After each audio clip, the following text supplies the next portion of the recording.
तो जिन चीज़ों से बचाना ज़रूरी है अपने बच्चों को, उनमें से एक समस्या का नाम है नार्सिसिज्म। अगर आप दूसरों को परेशान करके खुश होते हैं तो आप सैडिस्ट हैं। आत्म प्रशंसा को, नार्सिसिज्म को आत्महत्या माना गया है, क्योंकि उसके संस्कार ये कहते हैं कि अपनी प्रशंसा करना बहुत बुरी बात है। मैं वह हूँ जो मैं सोचता हूँ कि आप सोचते हैं कि मैं हूँ। अगर कोई कहे मैं नहीं तो कौन बे, तो क्या बोलना है, इलाज करवा लो।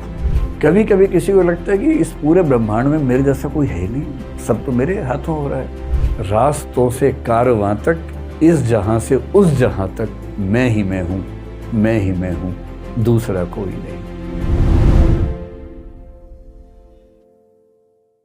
नमस्कार, आप सभी का इस कार्यक्रम में स्वागत है। आज हम जिस टॉपिक पर बात करेंगे वो टॉपिक फिलॉसफी का ना होकर के साइकोलॉजी का है, मनोविज्ञान का है। मुझे ऐसे कई लोग मिलते हैं जो कहते हैं कि आप सिर्फ फिलॉसफी पढ़ाएंगे तो फिर मतलब बाकी लोग क्या करेंगे, कुछ विषय और भी तो होने चाहिए, कुछ ऐसे विषय जो समाज से जुड़ते हों सीधे। फिलॉसफी भी जुड़ता है पर उतना सीधा नहीं जुड़ता। तो फिर मैंने सोचा कि मनोविज्ञान के कुछ विषय जो जीवन में बहुत ज़रूरी हैं उन पर बात हो। एक विषय मेरे मन में बहुत दिनों से है जिसको मैं सोचता हूं कि हम समझें, और आजकल हमारे समाज में एक शब्द खूब चलता है। वो शब्द अंग्रेजी का है, ग्रीक परंपरा से उठा हुआ शब्द है, जिसको बोलते हैं नार्सिसिज्म। आप सोचेंगे ये क्या शब्द हुआ। आप में से कई लोगों ने शायद ना सुना हो, ये शब्द पहली बार सुन रहे होंगे। आज की क्लास जितनी ज़रूरी आपके लिए है, आप लोगों की तो उम्र लगभग 22-23 से, मतलब 20-22 से लेके 30-35 के बीच में होगी। आपके लिए तो है ही ज़रूरी, लेकिन ये आपके लिए और ज़रूरी होने वाला है आज से 10 साल के बाद, जब आपके छोटे बच्चे होंगे। कुछ के तो होंगे, बाकी जो बाद में पेरेंट्स बनेंगे। बड़ा आसान लगता है पेरेंट होना, जबकि बहुत मुश्किल काम है। आपका बच्चा IIT करेगा या नहीं, MBBS करेगा या नहीं, ये बहुत छोटी बात है। कर लेगा तो अच्छी बात है, ना करे तो कोई बुरी बात नहीं है, सामान्य सी बात है। पर आपकी संतान, आपका बेटा या आपकी बेटी एक कायदे का इंसान बनेगा या नहीं, ये ज़्यादा बड़ी बात है। और कायदे का इंसान बनाना पेरेंट्स की प्राथमिक जिम्मेदारी है, जिसमें हम में से अधिकांश लोग पूर्णतः सफल नहीं होते। मैं भी शायद नहीं हो पाऊँ। मतलब मैं ये दावा नहीं कर रहा कि मैं तो बहुत महान हूँ और आप थोड़ा सीखें। हम सबकी वो स्थिति है, हम सबकी वो समस्या है। तो जिन चीज़ों से बचाना ज़रूरी है अपने बच्चों को, उनमें से एक समस्या का नाम है नार्सिसिज्म। नार्सिसिज्म के लिए हिंदी का एक शब्द होता है जो उसके काफ़ी नज़दीक है, उसे कह सकते हैं आत्ममुग्धता। अब शायद आपको लगेगा अच्छा ये बात है, अब समझ में आ गई बात। आत्ममुग्ध होना होता है, छोटे बच्चों में टेंडेंसी ज़्यादा दिखती है, क्योंकि छोटे बच्चे ईगोसेंट्रिक होते हैं। ईगोसेंट्रिक का मतलब दुनिया के सेंटर में खुद को रख के जीवन को देखते हैं। एक शब्द आपने सुना होगा जिसको बोलते हैं सेल्फ कॉन्फिडेंस। और आप ये भी जानते हैं कि हर पेरेंट्स चाहते हैं कि उनके बच्चों में आत्मविश्वास होना चाहिए। ठीक भी है, आत्मविश्वास होना भी चाहिए। कई बार ये समझ नहीं आता कि आत्मविश्वास की रेखा कहाँ खत्म होती है और आत्ममुग्धता कहाँ से शुरू हो जाती है। जैसे कुछ लोग कहते हैं कि दोस्ती और प्यार के बीच की रेखा बहुत पतली होती है, पता नहीं चलता कब आप उछल के वहां पहुंच जाते हैं। ऐसी प्रतिस्पर्धा और दुश्मनी, कंपटीशन और राइवलरी के बीच की रेखा बहुत पतली होती है। ऐसे ही धर्म और सांप्रदायिकता के बीच की रेखा बहुत पतली है। आप कब तक धार्मिक थे, कब सांप्रदायिक हो गए, पता नहीं चलता है। ठीक ऐसे ही आत्मविश्वास से भरे होना और आत्ममुग्ध हो जाना, इसके बीच की रेखा भी बहुत पतली है, पर रेखा है। उस रेखा को समझना, उसको पहचानना बहुत जरूरी है। मोटे तौर पर आत्मविश्वास एक बहुत अच्छी क्वालिटी है, पॉजिटिव क्वालिटी है, होनी चाहिए। और नार्सिसिज्म यानी आत्ममुग्धता एक ऐसी स्थिति है जो कि न केवल उस व्यक्ति के लिए समस्या है जिसको है, बल्कि उसके आसपास के समाज के लिए भी एक समस्या बन जाती है। टॉक्सिक समाज बनता है, विष भरा समाज बनता है। तो समझेंगे, बहुत प्यार से समझेंगे, मोहब्बत से समझेंगे, एग्जाम्पल से समझेंगे, फिल्मी गीतों से समझेंगे कि ये क्या है, और फिर चेक करेंगे कि हमारे अंदर है कि नहीं है। वरना मनोविज्ञान पढ़ते हुए एक सामान्य टेम्परामेंट क्या होता है कि मैं तो ठीक हूँ, बाकियों के अंदर है ये प्रॉब्लम। और मजे की बात है, बाद में समझ में आता है कि नहीं, मैं भी ठीक नहीं हूँ, मेरे अंदर भी है। तो शब्द को लेकर तनाव मत लीजिएगा, ये शब्द कहाँ से आया, मैं अभी आपको इसकी पूरी कहानी समझाऊंगा, फिर आप समझ जाएंगे कि इतना मुश्किल शब्द क्यों बनाया गया। इसके पीछे कहानी है, रोचक कहानी है। उसमें आने से पहले पिछले 30-40 साल में दुनिया भर में, विशेष रूप से पश्चिम में, देखा गया है कि नार्सिसिज्म यानी आत्ममुग्धता की टेंडेंसी बहुत बढ़ी है। ऐसे सर्वे हुए, और मैं हवाई बात करने से बचता हूँ, मैं तो जो मेडिकल साइंस के सर्वेज हैं, साइकोलॉजी की एसोसिएशन के सर्वेज हैं, उनके बेस से बात करता हूँ। एक सर्वे ने बताया कि 1962 और 1990 के बीच में अंतर यह है अमेरिका में कि 1962 में 12% किशोर बच्चों में, एडोलेसेंट बच्चों में ये टेंडेंसी देखी गई थी, और ये टेंडेंसी 1990 के दशक में आते आते लगभग 77 से 80% बच्चों में देखी जा रही है। 12% से 80% की बात कर रहा हूं मैं, 1-2% की बात नहीं कर रहा हूं। तो एक बड़ी समस्या तो है। भारतीय समाज में उतनी बड़ी समस्या कुछ लोग मानते हैं कि नहीं है, लेकिन ये मानना पड़ेगा कि आज के समय में वो भी दिखना शुरू हुआ है। एग्जाम्पल से बात करते हैं, है ना, सैद्धांतिक बात क्यों करें। आत्ममुग्धता का एक लक्षण होता है व्यक्ति को ये लगने लगना कि उसके जैसा कोई नहीं, मैं इतनी सुंदर हूं, मैं क्या करूं क्या करूं। अब आप रिलेट कर पा रहे हैं? अगर आपके आसपास कोई ऐसे बोले मैं इतनी सुंदर हूं, मैं क्या करूं क्या करूं, तो उसको बोलना तुम्हें नार्सिसिस्टिक पर्सनैलिटी डिसऑर्डर है, एनपीडी है, इलाज करवा लो अपना। कोई उससे भी एग्रेसिव हो जाता है कभी कभी, उसको लगता है कि उसके बिना दुनिया चल ही नहीं सकती, मैं नहीं तो कौन बे। कुछ दिन पहले कोई रैपर है, मैं जानता नहीं, मैं रैप सॉन्ग सुनता नहीं हूँ, तो कोई लड़की है, वो मैं नहीं तो कौन बे गा रही थी। कुछ लोगों ने मेरा एक वीडियो साथ में चिपका दिया उसके। मैं क्लास में हंसी मजाक में एक शेर बता रहा हूँ बच्चों को, तू नहीं कोई और सही, कोई और नहीं कोई और सही, बहुत लंबी है ज़मीं मिलेंगे लाख हंसी, इस ज़माने में सनम तू अकेली तो नहीं।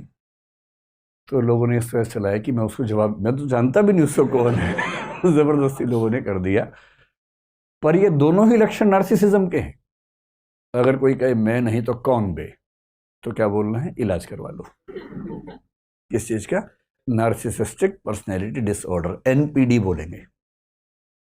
और अगर कोई ये कहे तू नहीं कोई और सही, तो भी इलाज करवाना है, क्योंकि इस व्यक्ति को भी जरूरत से ज्यादा आत्मविश्वास अपने ऊपर हो गया है।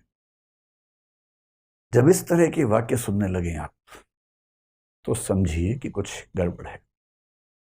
अगर किसी को लगे कि मैं संविधान से ऊपर हूं, कानून से ऊपर हूं, सब मेरे सामने छोटे हैं, और वो कहे हम जहां खड़े होते हैं लाइन वहां से शुरू होती है, कालिया फिल्म में अमिताभ बच्चन जेल में कह रहा है, तो उसको क्या कहना है, तुम्हारी लाइन अलग है, वो मनोविज्ञान के रोगियों की लाइन है, वहां तुमसे ही लाइन शुरू होगी, क्योंकि तुम्हारा इलाज होना है। ये तीसरा लक्षण है। कभी कभी किसी को लगता है कि इस पूरे ब्रह्मांड में मेरे जैसा कोई है ही नहीं, सब तो मेरे हाथों हो रहा है, मुझसे बड़ा कौन है। सेक्रेड गेम सीरीज में नवाजुद्दीन सिद्दीकी का एक डायलॉग आता है, कभी कभी तो लगता है कि अपनिच भगवान है, अपनिच भगवान है। और रोचक बात है कि नार्सिसिज्म के डिसऑर्डर को कुछ लोगों ने एक नाम दिया है, गॉड कॉम्प्लेक्स।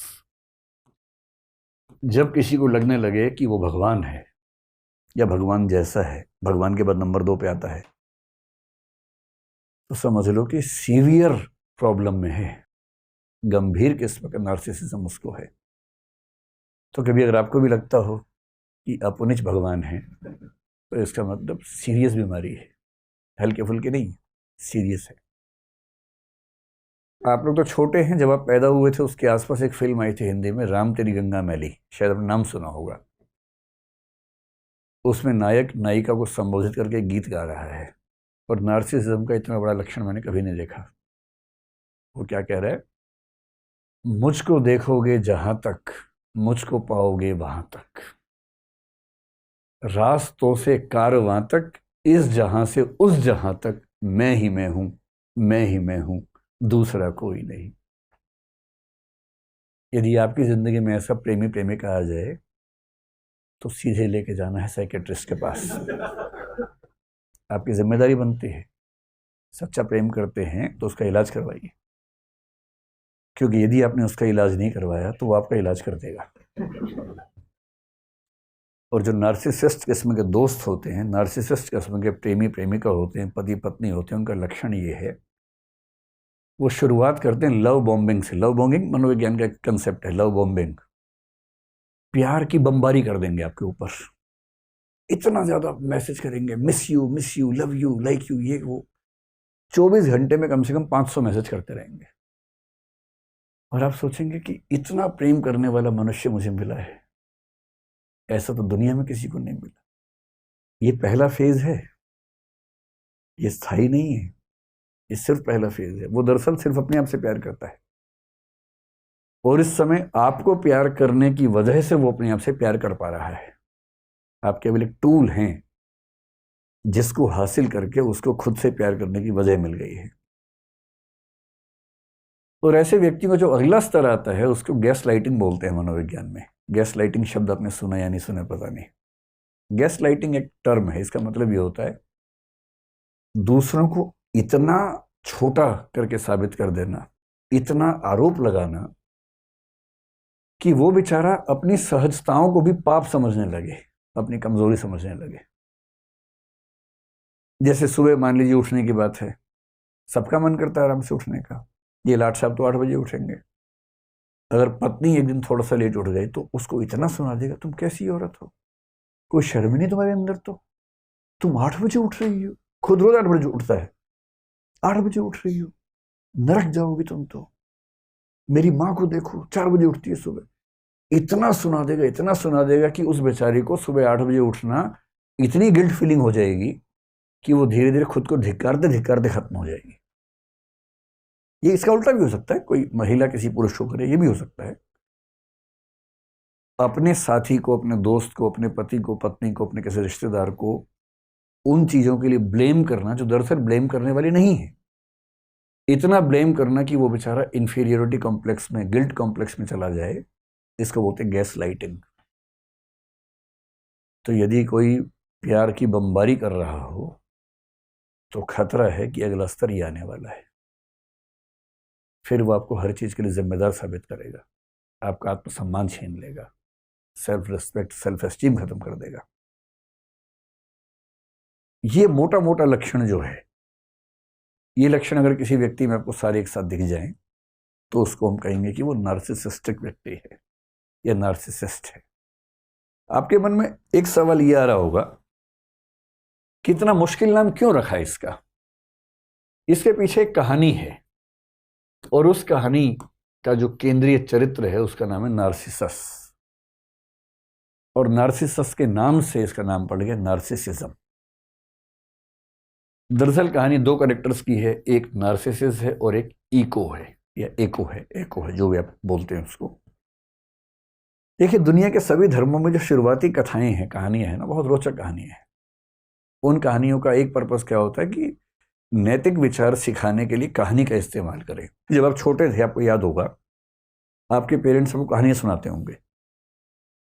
आपकी पीढ़ी तो नहीं सुना पा रही है, जब आप पेरेंट्स बनेंगे तो कहानियां शायद नहीं सुना पाएंगे, क्योंकि बच्चा सुनना भी नहीं चाहेगा। वो कहेगा आप चुप रहो, मैं टीवी में देख लूंगा, डोरेमोन आ रहा है मैं उसकी कहानी सुन लूंगा, और शिनचैन आ रहा है मुझे उसमें ज़्यादा रुचि है, आपकी कहानी में कम रुचि है।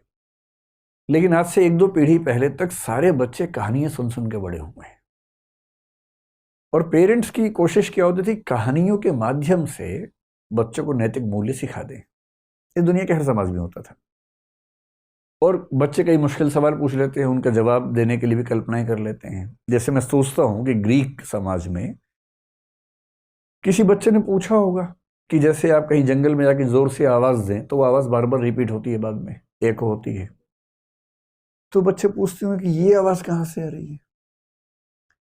अब उस समय फिजिक्स इतनी विकसित नहीं थी कि फिजिक्स के बेस पे इसका आंसर आप दे सकें, तो फिर लोग कल्पनाएं कर लेते हैं। उन्होंने कल्पना कर ली कि ये जो आवाज है, इस आवाज के पीछे एक कहानी है बेटा। और वो जो कहानी है वो कहानी ये कहानी है। तो ये क्या कहानी है सुन लीजिए, फिर आपको पूरा अंदाजा हो जाएगा कि ये शब्द कहाँ से पैदा हो रहा है। एक बहुत प्रसिद्ध लेखक हुए हैं रोमन लिटरेचर में, ओविड नाम के। उनका एक महाकाव्य आपने नाम सुना होगा, मेटामॉर्फोसिस उसका महाकाव्य का नाम है, जो सीजर ऑगस्टस के समय में लिखा गया था, यानी कि ईस्वी पूर्व 27 से ईसा पश्चात 14 के बीच में कभी लिखा गया था, मतलब ईसा मसीह के दौर में लिखा गया था लगभग। उसमें जो भाग 3 है उसमें एक कहानी आती है, ये वाली कहानी। क्या कहानी है? ग्रीक कहानी है, ग्रीस की, यूनान की कहानी।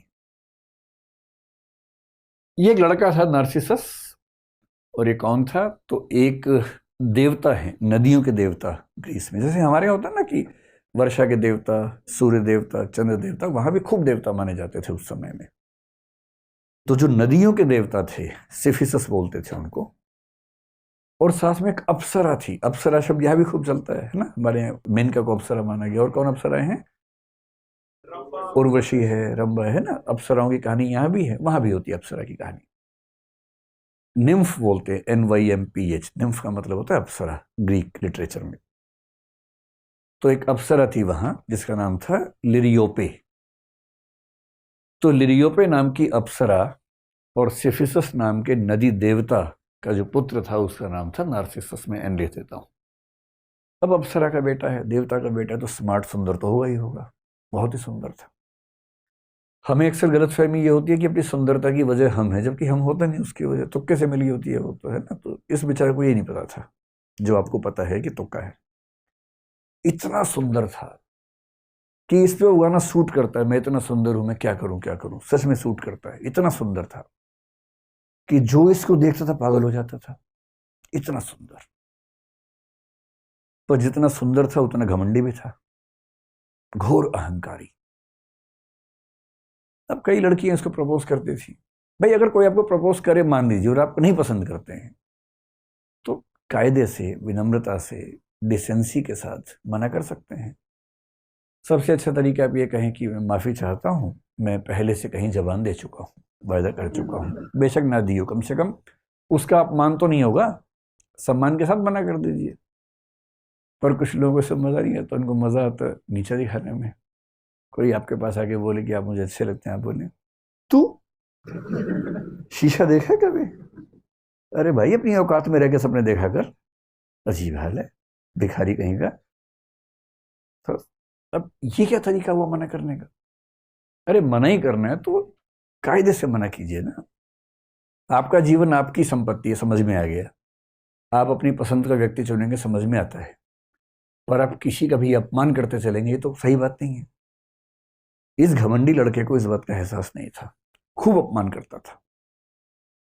किसी लड़की ने आके बोला, उसको इतना नीचा दिखाता था कि तू अपना मुंह देख, कैसी है तू, ये है वो है। पर लड़कियां बेचारी उसके बाद जीना भूल जाती थी कि इतना अपमान कर दिया है, विष का घूंट पीती थी। अच्छा, एक कहानी पढ़ के लगता है कि उस समय के ग्रीक समाज में शायद होमोसेक्सुअल रिलेशनशिप्स को लेकर भी बहुत तनाव नहीं था। क्योंकि कहानी में ये भी आता है कि एक लड़का भी इस पे दीवाना हो गया था। वो लड़का बोला कि तलवार, मतलब वो आया उसके पास कि मैं आपके लिए जान दे सकता हूँ, मैं कुछ भी कर सकता हूँ, मैं चाहता हूँ आपके साथ जीना। तो उसने कहा जान दे सकता है तो जान दे दे। वो अवाक रह गया, तो उसने तलवार निकाल के दी कि ले जान दे दे भाई, इतना ही शौक है तो। उसने सच में अपनी गर्दन काट दी और मरने से पहले भगवान से प्रार्थना की कि इस आदमी को सबक सिखाना है कि जितना नीचा दिखाता सब लोगों को। पर इसको एहसास था नहीं इस बात का। उसी समय एक और लड़की थी। वो लड़की एक अप्सरा थी बेसिकली। उसका नाम था एको, या इको कह लीजिए। खूब अच्छा बोलती थी, बहुत सुंदर थी। और एक देवी वीनस ने उसको एक बार ये कहा था कि तुम सबसे सुंदर अप्सराओं में से एक हो। बड़ी तारीफ की उसकी। बड़ी चंचल थी, खूब बोलने में शौकीन थी। एक बार इसने क्या किया कि देवताओं के एक देवता वहां बृहस्पति नाम के, जुपिटर जिनको हम बोलते हैं, जुपिटर के साथ एक खेल कर दिया। जुपिटर की पत्नी जूनो, उसको क्या कर दिया, आजकल की भाषा में क्या बोलेंगे उसको, वो जो सोशल मीडिया में दिखता है, प्रैंक। हाँ, प्रैंक कर दिया उसके साथ, प्रैंक कर दिया। तो जूनो को गलत फहमी पैदा कर दी कि उसका पति बाजार गया हुआ है, जबकि वो गया नहीं हुआ था। और जूनो गुस्से वाली थी, चिढ़ गई कि तू मेरे साथ प्रैंक करेगी, मैं तुझे श्राप देती हूं। तो श्राप यहां नहीं होता, वहां भी होता था श्राप, हर जगह होता है। मैं तुझे श्राप देती हूँ। श्राप कहते, दो श्राप दे दिए। पहला, तू अपनी ओर से कोई भी वाक्य बोल ही नहीं पाएगी। और दूसरा, अगर किसी और ने कोई वाक्य बोला होगा तो तू केवल उस वाक्य के अंतिम कुछ शब्दों को ही दोहरा पाएगी। इको ऐसे ही होती है ना, तो पूरा इको की कहानी बना दी है।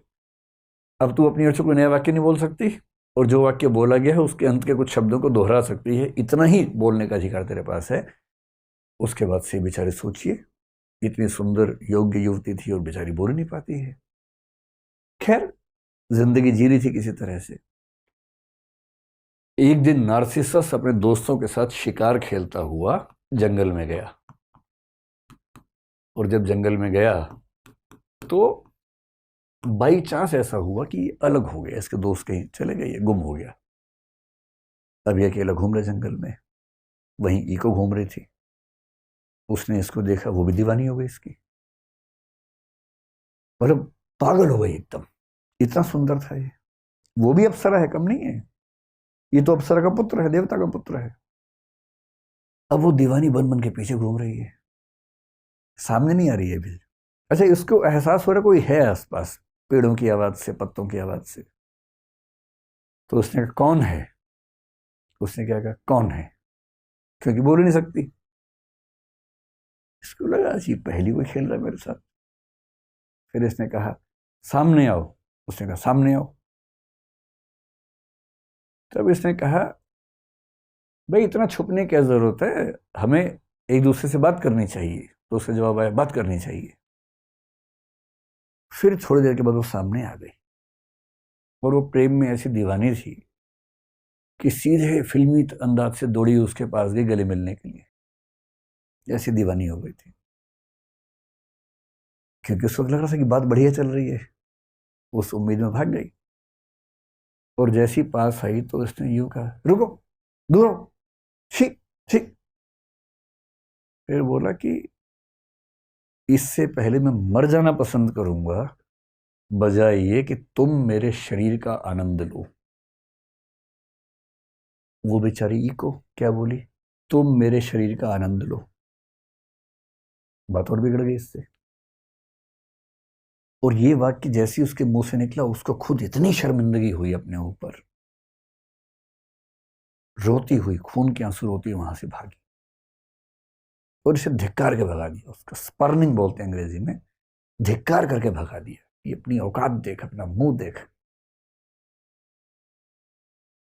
जब वो रोती हुई गई तो उसकी सहेलियां जो थी अप्सराएं, वो चली गई एक देवी के पास। नेमेसिस नाम था उन देवी का। ग्रीक लिटरेचर में नेमेसिस का मतलब है रिवेंज की देवी, प्रतिशोध की देवी। प्रतिशोध की भी एक देवी है उनके यहाँ। ये सहेलियां गई, उनका कि देखो ये जो लड़का है ना, बहुत बदतमीज है, इसने हमारी सहेली का दिल दुखाया है। पहले कितने लोगों का दिल दुखा चुका है, कितने लोग तो बेचारे जान दे चुके हैं इस चक्कर में। आप प्रतिशोध लो इससे। तो देवी ने कहा अच्छा ठीक है, इसका अकाउंट शुरू करते हैं। और फिर एक दिन ये फिर से शिकार करने गया, तो देवी ने एक जाल बुना इसके लिए, नेमेसिस ने। और इसको प्यास लगी बहुत जोर से। पानी ढूंढते ढूंढते जब आगे बढ़ा, वहां एक पूल था, तालाब समझ लीजिए, सुंदर सा तालाब था। पर तालाब इस तरह से बना हुआ था कि उसमें कुछ कदम रख के, मतलब तालाब समझ लीजिए कि इस तरह का तालाब था। ये संभव नहीं था कि अब इसमें 2 कदम चले जाएं, बहुत गहरा तालाब था। तो यहां लेट के फिर पानी निकालने की स्थिति थी, ऐसे करके। तो ये पेट के बल लेटा नीचे से पानी निकालने के लिए, पीने के लिए। और जैसे ही लेटा, इसको अपनी ही परछाई देखी पानी के अंदर। वैसे जब ये पैदा हुआ था, एक साधु को बुलाया गया था। साधु से पूछा गया कि इस बच्चे का भविष्य क्या होगा। जैसे हमारे यहाँ होता था, वहां भी होता था, बच्चे का भविष्य क्या होगा। साधु ने कहा कि जब तक ये अपने आप को नहीं जानेगा, तब तक इसका जीवन बहुत अच्छा रहेगा। जिस दिन इसने खुद को जान लिया, मुश्किल हो जाएगा। और आज उसने पानी में अपने रिफ्लेक्शन को देख लिया। जैसी देखा, ये खुद दीवाना हो गया। अच्छा, इसको ये नहीं पता था कि वो रिफ्लेक्शन है। उस समय तक विज्ञान उतना विकसित नहीं था कि समझ जाए कि रिफ्लेक्शन है। उसको लगा कोई और है, पानी के अंदर का देवता है शायद कोई। ये इतना पागल हो गया, जितनी पागल इको हुई थी इसके लिए उतना ही पागल हो गया। और सहेलियों ने यही कहा था कि इसको भी ये पीड़ा समझ में आनी चाहिए कि जब हम किसी से प्रेम करते हैं और वो जब हिकारत से बात करता है तो कैसा लगता है। अभी बेचारा उससे कह रहा तुम कौन हो दोस्त, वो जवाब ही नहीं दे रहा। मजे की बात है, एक लड़का एक लड़के से ही कह रहा है, और ग्रीक लिटरेचर में इस बात को लेकर तनाव नहीं है उस समय। ये फिर कह रहे कि मैं तुमसे मिलना चाहता हूँ, जवाब ही नहीं दे रहा। खूब रिक्वेस्ट कर करके मर गया, जवाब ही नहीं आता था अंदर से। अंत में बोला कि अगर तूने मुझे जवाब नहीं दिया तो इस जीवन का लाभ ही क्या है। और पीछे पेड़ के पीछे खड़ी होकर सुन रही है इको। उसको खुशी हो रही है कि आज इसको समझ में आई बात। और अंत में इसने तय किया कि अगर मैं इसके साथ जीवन नहीं गुजार सकता हूं तो ये जीवन बेकार है, और उसने अपने जीवन को समाप्त कर लिया। और अंतिम वाक्य क्या बोला? अलविदा, फेयरवेल। और पीछे से इको ने क्या कहा? अलविदा। ये खत्म हो गया, आत्ममुग्धता में खत्म हो गया, अपनी ही सुंदरता को नहीं झेल पाया। इको तो अप्सरा थी, तो शाश्वत थी, मॉर्टल नहीं थी, इमॉर्टल थी। लेकिन फिर एक कहानी बढ़ाई गई कि उसका शरीर खत्म हो गया, उसकी हड्डियां बन गई पत्थरों की तरह से, लेकिन उसकी आवाज बची रही। और आज भी दुनिया में जब कोई कुछ बोलता है तो पीछे कुछ शब्द रिपीट हो तो समझ लो कि इको नाम की देवी वहां पर मौजूद है। यह है नार्सिसस नाम के बहुत सुंदर किंतु बहुत ही घमंडी आदमी की कहानी। और ये हमेशा ध्यान रखना है कि यदि आप चार लोगों के साथ बदतमीजी से बात करते हैं तो कभी ना कभी कोई आपको भी मिलने वाला है, जीना मुश्किल कर देगा। सीखने की बात है कि किसी को पसंद करो तो ईगो की तरफ भाग के नहीं जाना उसके पास, थोड़ा सा अपना स्वाभिमान बना के रखना। और कोई पसंद ना आए तो उसको बदतमीजी के साथ, हिकारत के साथ, तिरस्कार के साथ नहीं खारिज करना है, कायदे से मना करने का भी तो तरीका हो सकता है। क्योंकि ऐसा होता है, जैसा आप सबके साथ बर्ताव करेंगे वैसा आपके साथ भी हो तो सकता ही है। इस नार्सिसिस नाम की टेंडेंसी जिन व्यक्तियों में है उन व्यक्तियों के लिए शब्द चल पड़ा नार्सिसिस्ट, और इस टेंडेंसी का नाम चल पड़ा नार्सिसिज्म। एक शब्द मनोविज्ञान में इकोइज्म भी चलता है, और एकोइज्म उनके लिए चलता है जो बहुत कमजोर किस्म के व्यक्ति हैं, जो किसी नार्सिसिस्ट को झेलते रहते हैं, उसकी हर बात को मानते रहते हैं, टॉक्सिक रिश्तों को झेलते हैं, विरोध नहीं करते हैं, हर दुख को पी जाते हैं। ये भी बुरी बात है। और ये तो नार्सिसिस्ट की कहानी आपने देख ही ली। अब इसके बेस पर अगर मैं आपसे कहूं कि नार्सिसिज्म के यानी कि आत्ममुग्धता के क्या क्या लक्षण हैं।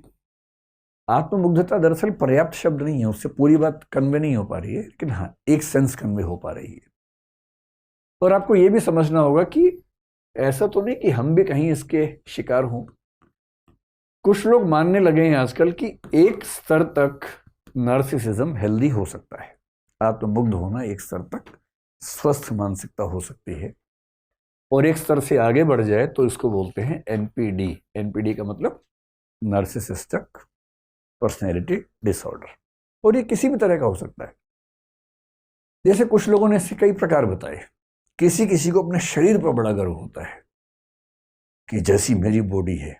कुछ लोग आप देखेंगे सुबह से अब तक जिम में जाके फुलाते रहते हैं बॉडी को, एकदम मछलियों के संग्रहालय बन जाते हैं, हाथ में मछलियां, पैर में मछलियां, और उसी में उनको आनंद आता है। फिर ऐसे कर करके चलते हैं, सड़क पे चलते हुए भी लगता है कि टी शर्ट के अंदर कोई मतलब पहाड़ है, तो उनको उसी में गर्व है। इसको बोलते हैं सोमेटिक नार्सिसिज्म, कि मेरा शरीर इतना महान है, तुम क्या हो मेरे सामने। किसी लड़की के मामले में हो सकता है सुंदरता पे हो जाए, वही मैं इतनी सुंदर हूं, ये मैं इतना बलिष्ठ हूं, मैं क्या करूं क्या करूं, पुरुष के लिए। लेकिन ये केवल शरीर का मामला नहीं है, दिमाग के लोग भी करते हैं। उसके लिए एक शब्द चलता है सेरिब्रल या इंटेलेक्चुअल नार्सिसिज्म, कि मेरे पास जैसी बुद्धि है ना वो किसी के पास नहीं। जो बात मुझ में है वो किसी और में नहीं। जैसे पश्चिम में आप देखेंगे कई ऐसे चिंतक हुए। भारतीय दर्शन में आपको दार्शनिकों के नाम आमतौर पर नजर नहीं आएंगे, परंपराएं हैं। एक परंपरा में सैकड़ों दार्शनिक है, किसी का नाम सामने नहीं आता। पश्चिम में इंडिविजुअल्स के नाम सामने आते हैं हमेशा, क्योंकि इंडिविजुअलिज्म वहां की टेंडेंसी रही हमेशा। हीगेल इतना महान विचारक हुआ, उसके बाद कार्ल मार्क्स आ गया। जर्मनी में दोनों हुए और लगभग साथ साथ ही हुए, थोड़े से गैप के बाद। मतलब 18वीं सेंचुरी में हीगेल हुआ, उसके कुछ समय के बाद 19वीं सेंचुरी की शुरुआत में मार्क्स हो गया। मार्क्स ने हीगेल से बहुत कुछ सीखा, जिसको हम बोलते हैं डायलेक्टिकल मेथड, उसी से सीखा। बस डायलेक्टिकल मेथड को मेटीरियलिज्म के साथ एसोसिएट कर दिया, जो उसने नया काम किया। लेकिन बोला क्या कि हीगेल ठीक कह रहा था, लेकिन हीगेल सिर के बल खड़ा था, मैंने उसको सीधा कर दिया। अब ये जो है ना मैं का भाव, मैंने उसको सीधा कर दिया, अजीब किस्म का अहंकार है भाई। और मार्क्स के ही एक भक्त लेनिन के बारे में कहते हैं कि लेनिन ने मार्क्स को सिर के बल से पैर के बल खड़ा कर दिया। जॉर्ज लुकास ने ऐसा खुल के कहा कि मैंने उसको पैर के बल खड़ा किया मार्क्स को। ये अहंकार बौद्धिक लोगों में भी होता है, बहुत होता है। मेरा सिद्धांत, मेरा विचार, इससे महान कुछ नहीं हो सकता। यह है सेरिब्रल किस्म का या बौद्धिक किस्म का नार्सिसिज्म। एक और है जो आजकल खूब देखता है, स्पिरिचुअल नार्सिसिज्म। कुछ लोग स्पिरिचुअल की बात करते हैं बहुत ज्यादा। कोई बाबा हो सकता है, कोई किसी भी धर्म का बाबा हो सकता है, और आप उससे बात कर रहे हैं, वो आपको ज्ञान दे रहा है कि भाई आत्मा ऐसे, परमात्मा ऐसे, ये करो वो मत करो, और आपने एक सवाल पूछ लिया। अब वो इस हिकारत के भाव से आपको देखेगा, तू समझता कि अपने आप को नीच पुरुष, नीच औरत, अध्यात्म सिर्फ मुझे आता है और किसी को नहीं आता है, जो मेरे मुंह से निकलेगा वही अध्यात्म है। यदि कोई ऐसी बात करता हुआ देखे तो वो स्पिरिचुअल नार्सिसिज्म का शिकार है। तो हर क्षेत्र के लोग ऐसे हो सकते हैं, ये किसी क्षेत्र विशेष की बात नहीं है। हेल्दी नार्सिसिज्म क्या होता है कि एक तो जो बच्चे होते हैं, आप देखेंगे छोटे बच्चों में आमतौर पर एक टेंडेंसी होती है, जैसे कोई छोटा सा बच्चा है, आप माताएं क्या करती हैं बच्चों को थोड़ा सिखाने के लिए, बच्चा कह रहे कि माँ मैं मजबूत नहीं हो रहा हूँ, तो माँ बोलती है बेटा दूध पियोगे तो मजबूत होगे। तो बच्चा दूध का गिलास पूरा गटगट पी जाता है, फिर बोलते हैं माँ मजबूत हो गया। फिर माँ बोलती है बेटा तो सबसे मजबूत बच्चा है दुनिया का। फिर बच्चा ऐसे कर कर घूमता रहता है दिन भर कि मैं सबसे मजबूत बच्चा हूँ। उसको उतना ही पता दुनिया में बेचारा उसी मस्त रहता है। ये भी नार्सिसिज्म है कि मैं सबसे मजबूत बच्चा हूँ, मैं सबसे समझदार बच्चा हूँ। माँ ने बच्चे से कहा बेटा बताओ 3 गुणा 3 क्या होता है। बच्चे ने कहा मम्मी 9 होता है। माँ कह रही वाह, आज तक इतने छोटे बच्चे ने नहीं बताया है, तुम बेटा अलग ही लेवल के बच्चे हो। जबकि हर घर में उस क्लास का बच्चा बता रहा है, पर इस बच्चे को ये नहीं पता कि हर घर में ये वाला खेल चल रहा है। इसको लग रहा है कि मैं सच में दुनिया में सबसे महान बच्चा हूं। पर वो माताओं का एक तरीका है, पेरेंट्स का एक तरीका है, ताकि बच्चा इसी कॉन्फिडेंस में सीखे और आगे बढ़े। तो उसको बोलते हैं ठीक है, वो हेल्दी लेवल है, उसमें कोई दिक्कत नहीं है। अगर किसी का नार्सिसिज्म किसी बड़े सोशल गुड के साथ जुड़ा हो, सोशल गुड का मतलब बड़ी भावना के साथ जुड़ा हो, मुझे अपने देश का नाम रोशन करना है और मैं उसके लिए ऐसा करूंगा, मैं इतना पढ़ूंगा, मैं इतना वो कर दूंगा, देश का नाम रोशन करूंगा, तो हो सकता है कि नार्सिसिज्म हो। लेकिन आप देश के साथ जोड़ रहे हो, समाज के साथ जोड़ रहे हो, तो फिर भी उसको मान लेते हैं कि हेल्दी हो सकता है। और तीसरा, अगर वो कंट्रोल में है, कंट्रोल का मतलब देखो थोड़ी बहुत तो खुशी सबको होती है, स्वाभाविक बात है। अपने आप को लेके खुशी का भाव होना बहुत स्वाभाविक है। एक भाव है सेल्फ एस्टीम, जिसका मतलब है कि अपने व्यक्तित्व को लेके खुशी का भाव रखना स्वाभाविक बात है। किसी किसी मामले मन में आते है कि यार बात तो है मेरे अंदर, कुछ तो बात है मेरे अंदर, है ना। ये बात थोड़ी बहुत आए तो उसमें कोई दिक्कत भी नहीं है, बस इससे ढिंडोरा मत पीटिए, है ना। मन में आ रहा तो क्या दिक्कत है, थोड़ी बहुत आने दीजिए, और कंट्रोल में रहे तो कोई दिक्कत भी नहीं है कि मेरे अंदर बात तो है, ठीक है, उसके अंदर भी बात है, हाँ उसके अंदर भी बात है यार, उसके अंदर, हाँ उसके अंदर भी बात है, तो कोई समस्या नहीं। दिक्कत है कि केवल मेरे अंदर बात है और किसी में नहीं। गालिब जैसा महान शायर एक लाइन लिख के गया, हैं और भी दुनिया में सुखनवर बहुत अच्छे। सुखनवर मतलब कविता लिखने वाले, सुखना मतलब कविता होता है। हैं और भी दुनिया में सुखनवर बहुत अच्छे, कहते हैं कि गालिब का है अंदाज़े बयां, और ये गालिब खुद कह रहे हैं कि यूं तो दुनिया में और भी बहुत शायर हैं अच्छे अच्छे, पर कहते हैं कि गालिब में जो बात है वो बात नहीं है, वो अंदाज़े बयां, वो कहने का तरीका किसी और में नहीं है। अब ये भी नार्सिसिज्म एक तरह का, पर ये ठीक है, हेल्दी है, हंसी मजाक में कही गई बात है।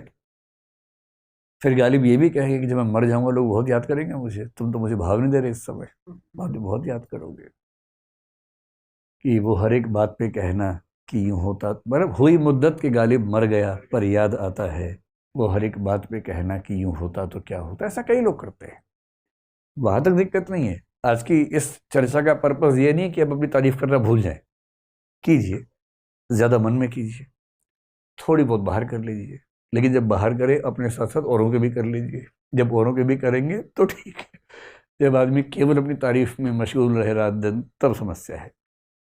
लेकिन जब हम कहते हैं कि नार्सिसिज्म एक डिसऑर्डर बन गया, तो उसके 3-4 लक्षण क्या हैं, इनको आज से पहचानना शुरू कर दीजिए अपने आसपास के व्यक्तियों में, और आसपास से पहले अपने अंदर। वरना आदमी बाहर ही देखता रहता लंच लेके, खुद को नहीं देखता। कई बार ये भी होता है ना। जैसे एक बड़ा इंटरेस्टिंग विवाद फिलोसफी में हुआ। एक ह्यूम नाम के दार्शनिक ने कहा कि मैंने आत्मा को ढूंढने की बहुत कोशिश की अपने अंदर झांक झांक के, लेकिन आत्मा मिली नहीं। तो विरोधी ने पता क्या कहा, जो झांक रही थी वही आत्मा थी। कई बार क्या है कि आप सबको झांक रहे हैं और अपने बारे में पता नहीं कि हो क्या रहा है। और कई बार क्या होता है, पर्सपेक्टिव का सारा खेल होता है। एक आदमी डॉक्टर के पास जाके बोला कि डॉक्टर साहब, पूरे शरीर में दर्द है, जहां भी उंगली लगाता हूं बड़ा दर्द होता है। पूरा चेकअप हो गया, बाद में क्या पता लगा, उंगली में दिक्कत थी। दिक्कत उंगली में, कहीं भी लगा रहा दर्द हो रहा है बेचारा, लेकिन उसका परसेप्शन क्या है कि पूरी बॉडी में पेन है। तो पेन भाई जो चेक कर रहा है उसमें भी तो हो सकता है, ये थोड़ा ना कि बाहर ही होगा। तो जब आपको चिंता की घंटियां सुननी चाहिए, यानी कि नार्सिसिस्टिक पर्सनैलिटी डिसऑर्डर की बात जब होने लगे, उसमें क्या क्या लक्षण होते हैं। एक तो होता है कि सेल्फ इंपॉर्टेंस का भाव बहुत ज्यादा इन्फ्लेटेड, यानी कि बहुत ज्यादा बढ़ा चढ़ा के अगर किसी के अंदर है, मतलब किसी को ये लगने लगता हो कि मेरे बिना तो दुनिया चल नहीं पाएगी, मेरे बिना तो देश का विकास ही नहीं हो पाएगा, अगर मुझे कुछ हो गया तो संसार कैसे चलेगा, मुझे कुछ हो गया तो मेरे देश का क्या होगा। जब कोई ऐसी बात करने लगे ना, उसको समझा देना है कि इस पूरे ब्रह्मांड में हमारी हैसियत एक धूल के कण से ज़्यादा नहीं होती है, और दुनिया में ऐसा कोई नहीं है जिसके बिना दुनिया रुक जाएगी। दुनिया धूमधाम से चलती है, बड़े बड़े आए निपट गए पता भी नहीं चलता है। मतलब सिकंदर को भी ऐसी गलतफहमी अपने बारे में हो गई थी कि मैं पूरी दुनिया को जीत लूंगा, और क्या होगा दुनिया को जीत लूंगा, उससे बेवकूफ़ी बिना बात के, इतनी टाइम एनर्जी वेस्ट कर दी, कितने लोगों को मरवा दिया बिना बात के। और उस पर एक गज़ल में क्या कहते हैं, याद रख सिकंदर के हौसले तो आली थे, आली मतलब बहुत ज़्यादा बड़े थे। याद रख सिकंदर के हौसले तो आली थे, जब गया था दुनिया से दोनों हाथ खाली थे। अंत में वही होना है। ज़्यादा नाटक करने की ज़रूरत नहीं है। इसलिए यदि किसी को ये लगने लगे कि मैं इतना महत्वपूर्ण हूं, इसी को गॉड कॉम्प्लेक्स कहते हैं, अपनिच भगवान है, जब ये भाव मन में आने लगे, अगर आपके आसपास किसी के अंदर भी ये भाव दिखने लगे आपको, तो अलार्म बजा लीजिए कि मामला ठीक नहीं चल रहा है। सेल्फ कॉन्फिडेंस अलग चीज होती है, और इंटरेस्टिंग बात है कि नार्सिसिस्टिक लोगों में आमतौर पर सेल्फ कॉन्फिडेंस कम होता है, और क्योंकि कॉन्फिडेंस कम है, वो डिफेंस मैकेनिज्म के तौर पर दिखाते ज्यादा है। इसका सामान्य एग्जाम्पल दुनिया में पता है क्या है, जैसे आप सड़क पर किसी से बात करें, झगड़ा हो जाए मान लीजिए, और दूसरा व्यक्ति बोले तो जानते मैं कौन हूं, जानते मैं कौन हूं। इस समय डरने की बात नहीं है। अगर वो कुछ होता तो बोलता नहीं। कुछ लोग क्या करें, फोन निकालेंगे, मिला फोन, मिला फोन, मिला फोन, अमित शाह को लगा फोन, प्राइम मिनिस्टर को लगा फोन। इसका मतलब है कि इसका फोन नहीं उठने वाला, इसको नंबर भी नहीं पता। इसने उनके नाम से कोई भी नंबर सेव कर रखा होगा, दिखा देगा, देखो नंबर है, अभी देखो, हेलो, हाँ आ जाइए, आप आ जाइए, यहाँ आ जाइए। ये ढिंडोरची लोग किसी काम के नहीं होते हैं, इनसे डरने की जरूरत एकदम नहीं है। और जिसके अंदर दम होता है ना, कहता नहीं है, वो करता है। तो जो ज्यादा ढिंडोरा पीटा है, इसका मतलब वो बेकार की बात ज्यादा कर रहा है। और जिसमें कॉन्फिडेंस हो तो उसको दिखाने की जरूरत नहीं पड़ती है, ज्यादा दिखाने की जरूरत उसे जिसके अंदर कॉन्फिडेंस की कमी है। इसलिए वो दूसरों के नाम से ताकत निकालता है, संपर्कों के नाम से ताकत निकालता है। मैं इसको जानता हूं, मैं उसको जानता हूं, मैं कॉलेज से 50 लड़के बुला लूंगा तुझे मारने के लिए। अरे यार, खुद ही लड़ लो, क्यों 50 किराए पे बुलाओगे लड़के मारने के लिए? आओ खुद ही लड़ लेते हैं। कॉन्फिडेंस होगा वो क्या बोलेगा? बुला लो, बुलाओ बुलाओ, मैं ही बैठा हूं, बुलाओ, जाओ ना। तो कॉन्फिडेंस अलग चीज है, नार्सिसिज्म अलग चीज है। पहली बात ये, नार्सिसिस्ट व्यक्ति के साथ सबसे बड़ी समस्या क्या है कि उसके अंदर एम्पैथी आमतौर पर नहीं के बराबर होती है। एम्पैथी का मतलब हुआ, एम्पैथी का मतलब हुआ दूसरों की परेशानियां, दूसरों की समस्याएं, दूसरों की मनस्थितियां समझने की ताकत। आप देखेंगे कि जब बच्चे 10-15 साल के होते हैं तो पेरेंट्स को बहुत दुख आमतौर पर किस बात का होता है कि हमारे संघर्ष, हमारा दुख, हमारी पीड़ा ये बच्चे समझते नहीं।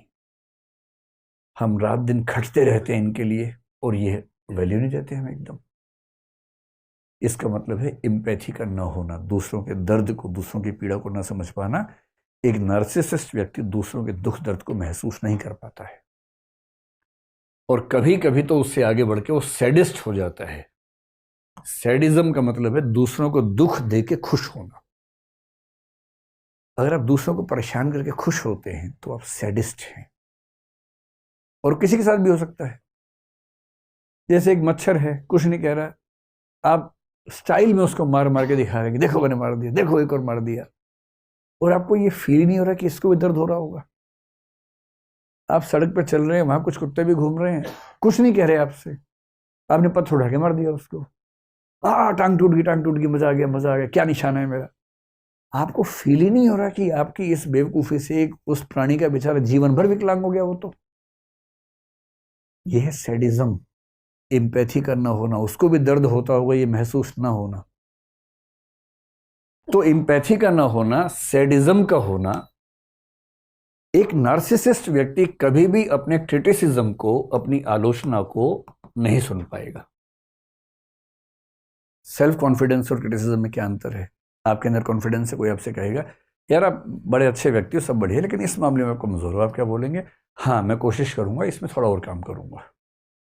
आप मान लेंगे कि हाँ मेरे अंदर गलतियां हैं, आप मान लेंगे कि मुझ में कमियां हैं, मैं कुछ और ठीक हो सकता हूं। नार्सिसिस्ट व्यक्ति अपनी आलोचना सुन नहीं सकता, दूसरा ओपिनियन सुन ही नहीं सकता। कोई व्यक्ति कितना भी समझदार से कुछ भी कहेगा वो उसको हंसी का पात्र समझेगा।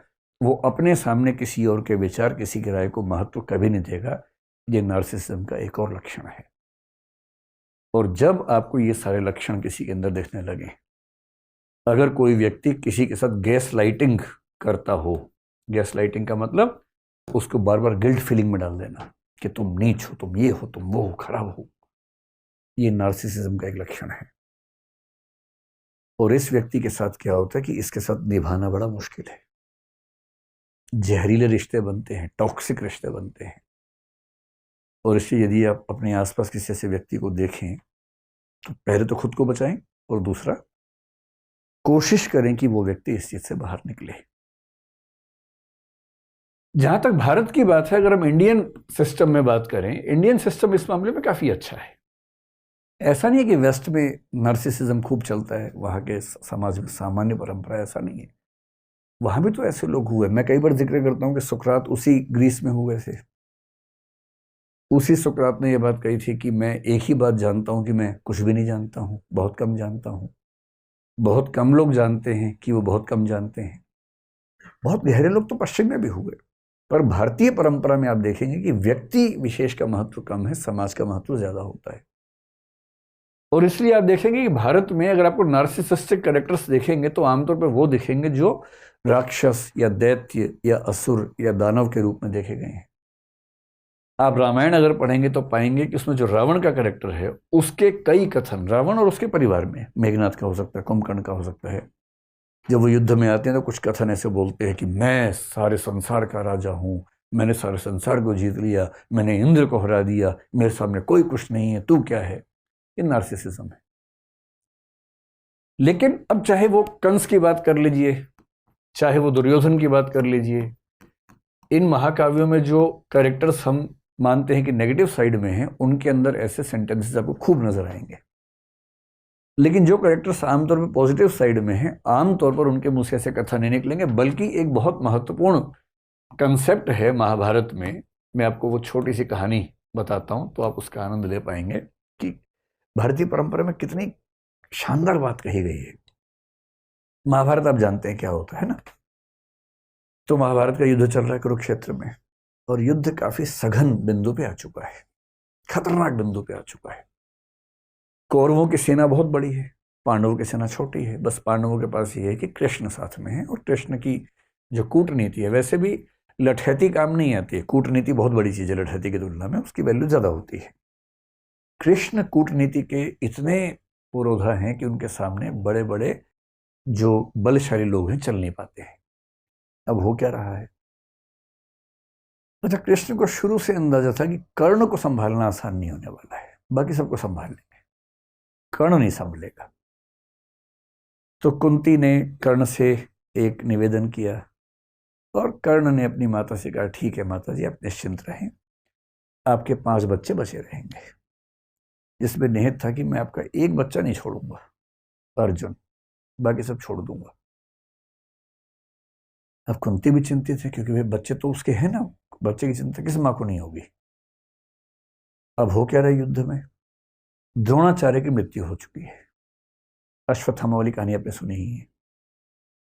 भीष्म भी युद्ध लड़ने की स्थिति में नहीं है, अब वो शैया पे लेटे हुए हैं, युद्ध नहीं लड़ रहे हैं। बहुत बड़े बड़े सैनिक कौरवों की तरफ के खत्म हो चुके हैं, हार चुके हैं। कर्ण कंट्रोल नहीं हो रहा, और पांडव उधेड़बुन में है। युद्ध के बाद शाम की मीटिंग चल रही है। युधिष्ठिर एक ऐसा व्यक्ति है जो बहुत ही विनम्र है, संयमित है।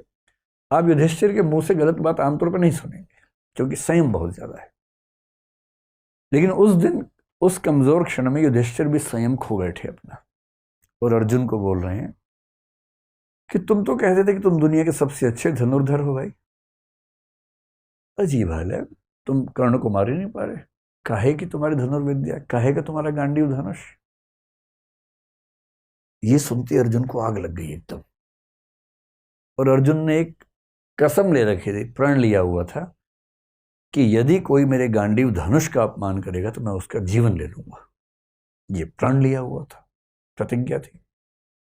अब मामला फंस गया कि अपमान कर दिया बड़े भाई ने। बड़ा भाई और पिता परंपरा में एक ही माना गया है, तो पिता स्वरूप बड़े भाई ने अपमान कर दिया। अब अर्जुन परेशान है कि यार मुझे प्रतिज्ञा पूरी करने के लिए अपने भाई का वध करना पड़ेगा। कृष्ण समझ गए कि ये मामला ठीक कर रहा हूं। कृष्ण उसके पास गया, बोले चिंता मत करो यार, रास्ता है इसका। क्या रास्ता है? बोले शास्त्रों में कहा गया है कि पिता का अपमान करना और पिता की हत्या करना बराबर बात है। तो तुम युधिष्ठिर का अपमान कर दो, तुम बड़े भाई के वध के पाप से मुक्त हो जाओगे। उसने कहा ये ठीक रहेगा। तो उसने उसी सभा में वापस जाके बोला, आपने जो जुआ खेला उसकी वजह सब कुछ हो रहा है, आपने ही सारी गड़बड़ की थी। उस दिन आपने पत्नी को दांव पर लगा दिया, राज्य को दांव पर लगा दिया, आपकी वजह से वनवास हम सबको मिला, हम सबका जीना मुश्किल हुआ, ये आप जिम्मेदार हैं इसके। युधिष्ठिर अवाक देख रहे हैं कि ये क्या बोल रहा है भाई, कैसे बोल रहा है। फिर कृष्ण ने संकेत किया, हो गया बस पर्याप्त है। अब वापस आए। युधिष्ठिर तो चुप हो गए, उदार तो आदमी चुप हो जाता है, ऐसे क्या बोलेगा उसके बाद। अब अर्जुन को गिल्ट फीलिंग बड़ी खतरनाक है। कृष्ण के पास बैठ के बोल रहा है कि मैं ये झेल नहीं सकता। पिता की निंदा और पिता की हत्या बराबर है। मैंने पिता की निंदा की, यानी कि मैंने पिता की हत्या की है, और पिता की हत्या के बाद मैं जीवित रहूं ये संभव नहीं है। मैं तो खुद को खत्म करूंगा। सबने समझा है, पर वो अड़ गया ना, और फिर चिता तैयार कर ली गई उसके लिए। अब कृष्ण को लगा बताओ यार, एक सोल्यूशन निकाला है तो मामला दूसरा फंस गया। फिर कृष्ण ने मामला संभाला। कृष्ण तो मामला संभाल लेते हैं। कृष्ण बोले देखो, शास्त्रों में एक बात और कही गई है। तो अर्जुन तो तैयार था एकदम। तो उसने कहा क्या कहा गया है? कृष्ण ने कहा आत्म प्रशंसा और आत्महत्या बराबर है, इसलिए अपनी तारीफ कर लो, आत्महत्या हो जाएगी। अब ये कहानी कितनी सही है कितनी गलत है मुझे नहीं पता, क्योंकि मैंने तो इंटरनेट से कहीं ढूंढी तो पढ़ी है पूरी कहानी। पर एक रोचक बात है, आत्म प्रशंसा को, नार्सिसिज्म को आत्महत्या माना गया है। और इसका मतलब है कि हमारी कल्चर ये सिखाती है कि कोई भी बच्चा अगर उछल कूद मचाए कि मैं तो ये हूं मैं तो वो हूं, तो ना, तुम ये वो नहीं हो, एक बहुत बड़े संसार के छोटे से हिस्से हो, उतने ही हो, उतना ही अपने आप को समझो। और इसीलिए आपको इंडियन फिलॉसफी, इंडियन लिटरेचर की परंपरा में ऐसे एक से बढ़कर एक लोग दिखेंगे, बहुत योग्य थे पर बड़ा बोल नहीं बोलते थे। बड़े बड़ाई ना करें, बड़ा ना बोलें बोल, रहीमन हीरा कब कहे लाख टका मेरो मोल। जो बड़ा होता है बड़ाई नहीं करता है अपनी। रहीम कह रहे हीरा कब कहता है कि मेरा मोल लाख टका है, नहीं कहता, कहना भी नहीं चाहिए। क्यों कहना चाहिए? तो रहीम की ये लाइन नार्सिसिज्म के खिलाफ ही तो है। तुलसीदास जैसा आदमी जो इतना महान महाकाव्य, मतलब पूरी भारतीय परंपरा में सबसे महान महाकाव्य कौन सा मानता है? रामचरितमानस। भारत के दुनिया भर में मानते हैं, क्योंकि उतनी प्रसिद्धि किसी को नहीं मिली। वो आदमी इतनी महान रचना लिखने के बाद भी क्या लिखता है? कवित विवेक एक नहीं मोरे, सत्य कहो लिखी कागज कोरे। यानी कविता करने का विवेक रत्ती भर मेरे अंदर नहीं है, मैं तो जो सच समझता हूं कोरे कागज पर लिख देता हूं, बस इतना ही करता हूं। कवि न हो नहीं बचन प्रवीणु, सकल कला सब विद्याहीनु। ना कवि हूं ना भाषा की प्रवीणता मेरे अंदर है, सारी विद्याओं से हीन हूं, बहुत ही छोटा व्यक्ति हूं। ये वो व्यक्ति कह रहा है जिसने दुनिया का सबसे सफल महाकाव्य लिखा है, क्योंकि उसके संस्कार ये कहते हैं कि अपनी प्रशंसा करना बहुत बुरी बात है। कबीर दास ने पूरी दुनिया में आग लगा दी, इतना अच्छा साहित्य लिखा, इतना अच्छा साहित्य लिखा। और जब किसी ने पूछा कि आप इतनी अच्छी कविताएं कैसे लिखते हैं, तो क्या कह रहे हैं? तुम जिन जान्यो गीति हैं वह निज ब्रह्म विचार। तुम जिनको मेरी कविताएं बता रहे हो ना, कविता वविता कुछ नहीं है, मैं तो अपनी बात भगवान के बारे में लिखता हूँ। आप उसको बोलते कविता है? कविता कहाँ? ना मैं पढ़ा लिखा हूं ना मैं कुछ जानता हूं। मतलब कबीर कह रहे हैं कि मैं पढ़ा लिखा नहीं हूं, जबकि उनका साहित्य पढ़ के लोग पीएचडी कर करके खत्म हो गए हैं, पर वो कह रहे हैं कि मैं तो पढ़ा लिखा नहीं। बड़प्पन की पहचान होती है अपने बारे में कुछ ना कहना, और ये बात भारतीय परंपरा में एक नहीं दो नहीं हजारों बार कही गई है। और इसलिए जब हम आजकल की रिसर्च देखते हैं, पश्चिम में रिसर्च हाल में हुई, एक शब्द चल पड़ा है और वो है नार्सिसिस्टिक एंड, इसको क्या बोलेंगे, एपिडेमिक। अभी तो पेंडेमिक नहीं है, कि पश्चिम का समाज इस समय नार्सिसिस्टिक एपिडेमिक से गुजर रहा है। महामारी फैल गई। और महामारी फैलने के लक्षण क्या होते हैं, आप कभी गौर कीजिएगा। आप देखिए कोई व्यक्ति मैं शब्द का प्रयोग कितनी बार करता है और हम शब्द का प्रयोग कितनी बार करता है। अगर किसी की भाषा में मैं और मेरा बहुत ज्यादा है, हम और हमारा नहीं आ रहा है, इसका मतलब है कि मामला गड़बड़ है। क्योंकि ये समझना पड़ेगा कि आप जब परिवार में हैं, देश में हैं, तो कुछ भी होता है तो जिम्मेदारी हम सबकी सामूहिक है, अच्छे मामलों में बुरे मामलों में भी। एक अच्छा टीम लीडर जब भी सफलता होगी उसका श्रेय टीम को देगा। हमारी टीम ने ऐसा ऐसा किया, हमारी टीम शानदार है, कभी नहीं बोलेगा कि मैंने ऐसा किया। और जब कोई गलती हो जाएगी तो सबकी जिम्मेदारी अपने ऊपर लेगा कि मेरी गलती है, मैं इसके लिए क्षमा मांगता हूं, टीम का नाम कभी नहीं आने देगा। और जब कोई श्रेय लेने के नाम पे बार बार मैं मेरा ये करे, इसका मतलब लक्षण ठीक नहीं है। और ये इस समय पश्चिम में, भारत में भी आप कह सकते हैं, इतना ज्यादा हो गया है मैं का इस्तेमाल। ऐसे गीत, ऐसे संगीत, ऐसी फिल्में जो इंडिविजुअल बेस्ड हैं, और एक शब्द आजकल चलता है इंडिविजुअल वर्शिपिंग कल्चर, व्यक्ति पूजक संस्कृति। जिस जिस देश में यह संस्कृति, इस समय दुनिया भर में संस्कृति है, दुनिया भर में ऐसे 50 लीडर्स आपको दिखेंगे सेंटर में, स्टेट में, उस व्यक्ति की पूजा समाज करता है, पॉलिसीज की बात नहीं करता। अमेरिका में ट्रंप को लेकर यह बात खूब कही गई थी उस समय, पुतिन को लेकर भी कही जा रही है, बोल्सोनारो जो ब्राजील में, उनको लेकर कही जा रही है, भारत में कई लोगों को लेकर कही जाती है सेंटर में, स्टेट में, कि व्यक्ति पर ध्यान है, ध्यान पॉलिसी पे नहीं है, ध्यान नीति पर नहीं है। और ये टेंडेंसी बताती है कि इस समय चीजें पूरी दुनिया में चिंताजनक दौर से गुजर रही हैं। तो सवाल हमारा ये होना चाहिए आज की बातचीत में कि ये क्यों होता है, और यदि हम चाहते हैं कि हम और हमारी अगली पीढ़ियां इस चीज़ से बच सकें तो हमें किन चीज़ों का ध्यान रखना चाहिए। तो नार्सिसिज्म का रीज़न क्या है? अगर कुछ लोग आपके आसपास ऐसे हैं तो क्यों ऐसा होता है? इसकी सबसे बड़ी वजह मानी जाती है परवरिश।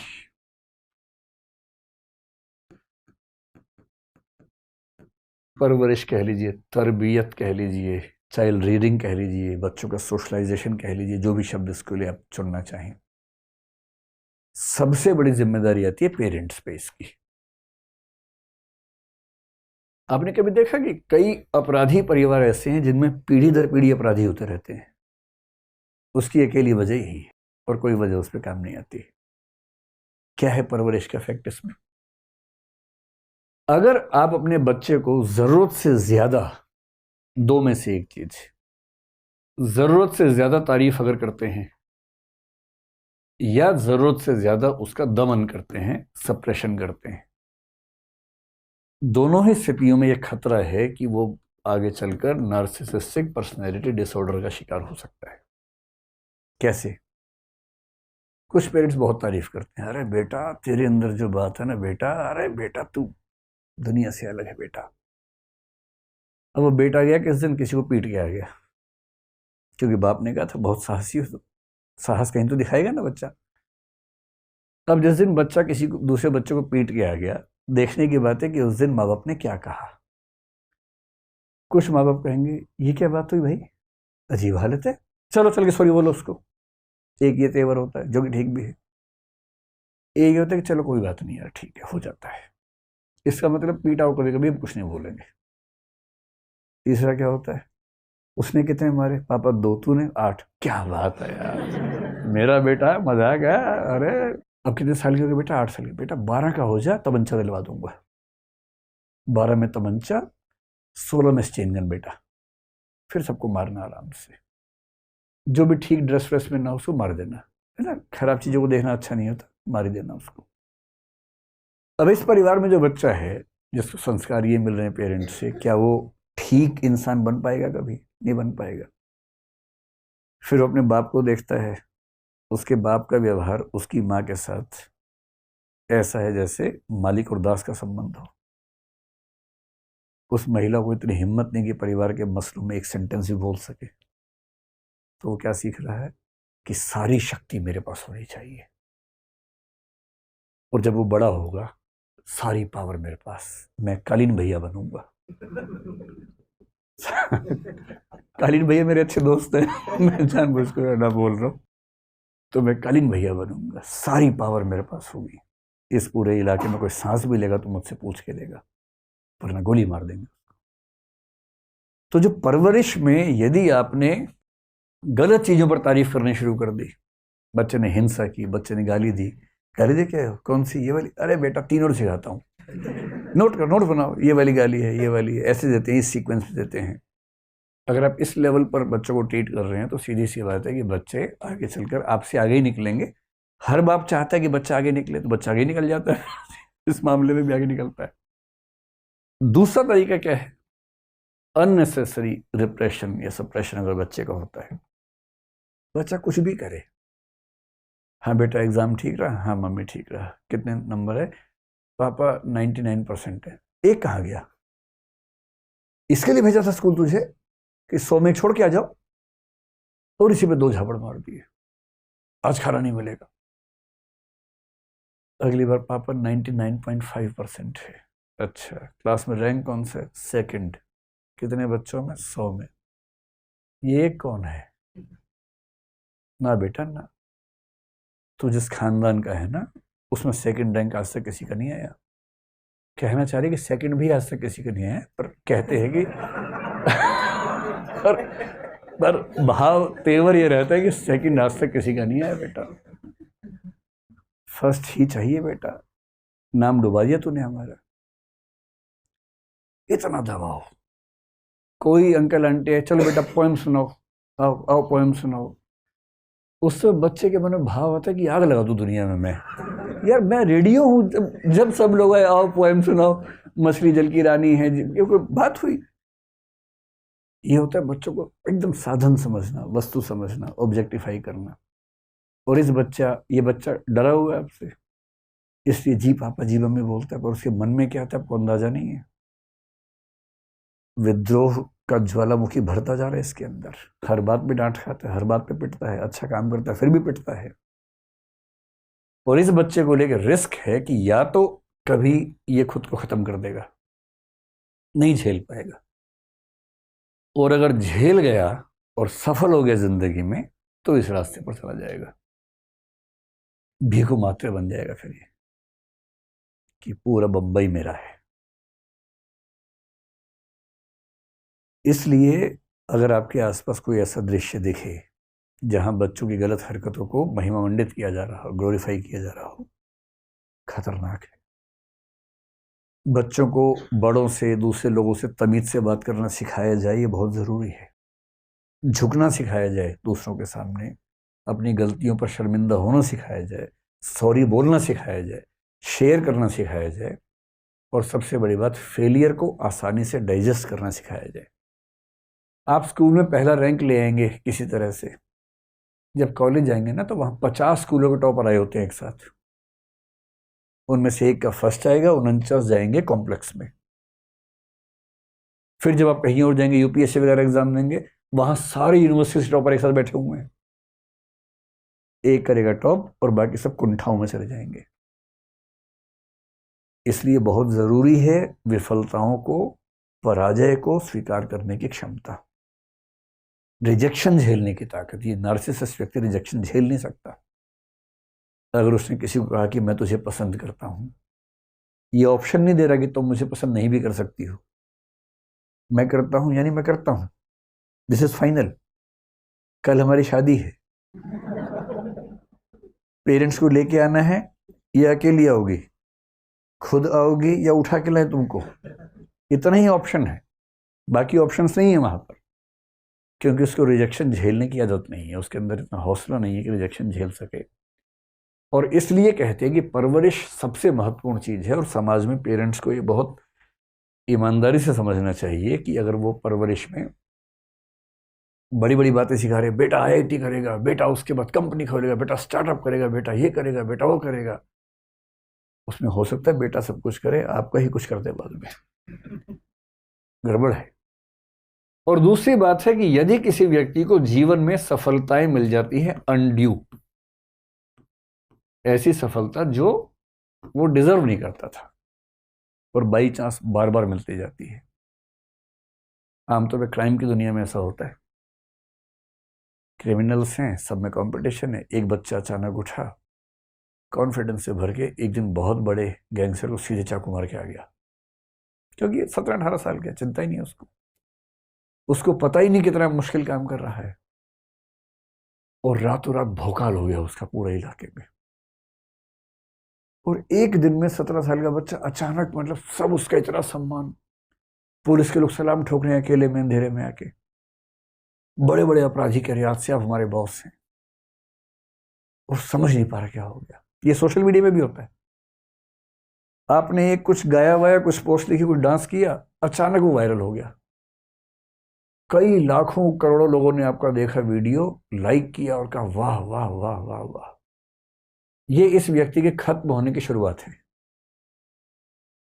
अब क्या होगा, ये इतना ऊपर चढ़ गया चने के झाड़ पे, इसका उतरना बड़ा मुश्किल है वापस। अब ये चाह रहा है कि मैं फिर से ऐसा डांस करूं, फिर से ऐसे लाइक्स हैं, फिर से आते नहीं है, वो एक ही बार आते हैं, बाई चांस आते हैं। अगली बार आप डांस करेंगे वैसा, तो वैसा नहीं हो पाएगा, उसमें ओरिजिनलिटी नहीं आ पाएगी, और कर भी देंगे तो लोग कहेंगे हाँ हाँ ये वैसा ही है, वैसा ही है। और 1 करोड़ लाइक्स के बदले रह गए 10,000 लाइक्स। उसके पहले 5 भी नहीं आते थे, पर बेंचमार्क आपका 5 नहीं है, बेंचमार्क हो गया 1 करोड़, और आप डिप्रेशन की ओर जा रहे हैं, एंग्जाइटी की ओर जा रहे हैं। आप बार बार चाह रहे हैं मैं उस चीज को दोहरा सकूं जो दोहराना संभव नहीं है, क्योंकि सोशल मीडिया की दुनिया में रोज नया स्टार बनना है। कोई सुंदर व्यक्ति कल आएगा, अचानक कुछ कर देगा, लोग उसके पीछे दीवाने हो जाएंगे। आपकी सुंदरता एक बार देख ली। ऐसे कई लोग हमने देखे पिछले 10 साल में जो सड़क पर थे, गरीब थे, अच्छा गाना गाते थे, अचानक पॉपुलर हुए, पॉपुलैरिटी झेल नहीं पाए और उसके बाद सब खत्म हो गया। ये एक ट्रैप होता है, ट्रैप। इस ट्रैप को, ये जो अनड्यू सक्सेस होती है, और अगर ये 2-3 बार मिल जाए लगातार, तब तो संभालना बड़ा मुश्किल काम है। और कुछ लोग कहते हैं कि बायोलॉजिकल फैक्टर्स भी होते हैं, कुछ हार्मोन्स वगैरह भी होते हैं, लेकिन वो तो एक अलग मामला है जिस पर हमें ध्यान देना चाहिए। वो ये है कि हम अपने समाज में बच्चों को ये समझाएं, क्या समझाएं, क्या क्या लेसन्स हो सकते हैं, क्या ध्यान रखना चाहिए, प्रिकॉशंस अगर कहना हो तो क्या होनी चाहिए। कल को जब आप पेरेंट्स होंगे तो विशेष रूप से काम आएगा। अभी भी छोटे भाई बहन तो होंगे ही आपके, उनको तो सिखा ही सकते हैं। सबसे पहले सिखाना है कि रिजेक्शन भी सीखें, थोड़ा बहुत फेलियर भी सीखें। कोई रिजेक्ट करे ना तो कायदे से रिस्पॉन्ड करना है, मतलब रिजेक्ट करने वाले को भी कायदे से करना चाहिए। नार्सिसिस्ट नहीं बनना चाहिए उसको भी, लेकिन अगर रिजेक्शन हो जाए तो ये नहीं कि अच्छा मुझे मना किया, मुझे ये नहीं, इतना ही कि अच्छा ठीक है कोई बात नहीं, एज यू विश। सबसे अच्छा तो ये होता है मस्त मौला होना चाहिए व्यक्ति को। आपने किसी को प्रपोज किया, उसने रिजेक्ट कर दिया, शिफ्ट डिलीट मारिए दिमाग से, और 4 दिन बाद कोई पूछे कि उसने रिजेक्ट किया था, याद आती है, और आप कहें कौन, किसकी, कौन है ये, अरे तू नहीं कोई और से। ऐसा क्या, इतनी बड़ी दुनिया में क्या मतलब है किसी एक व्यक्ति के बीच पागल होने से। ऐसी फेलियर सहजता से, ठीक है भाई, हर आदमी कैसे सफल हो सकता है हर चीज में, ठीक है। हमने कोशिश की, 50 बच्चे क्लास में पढ़ते हैं, मैंने कोशिश की पर मेरा 8वां रैंक आया।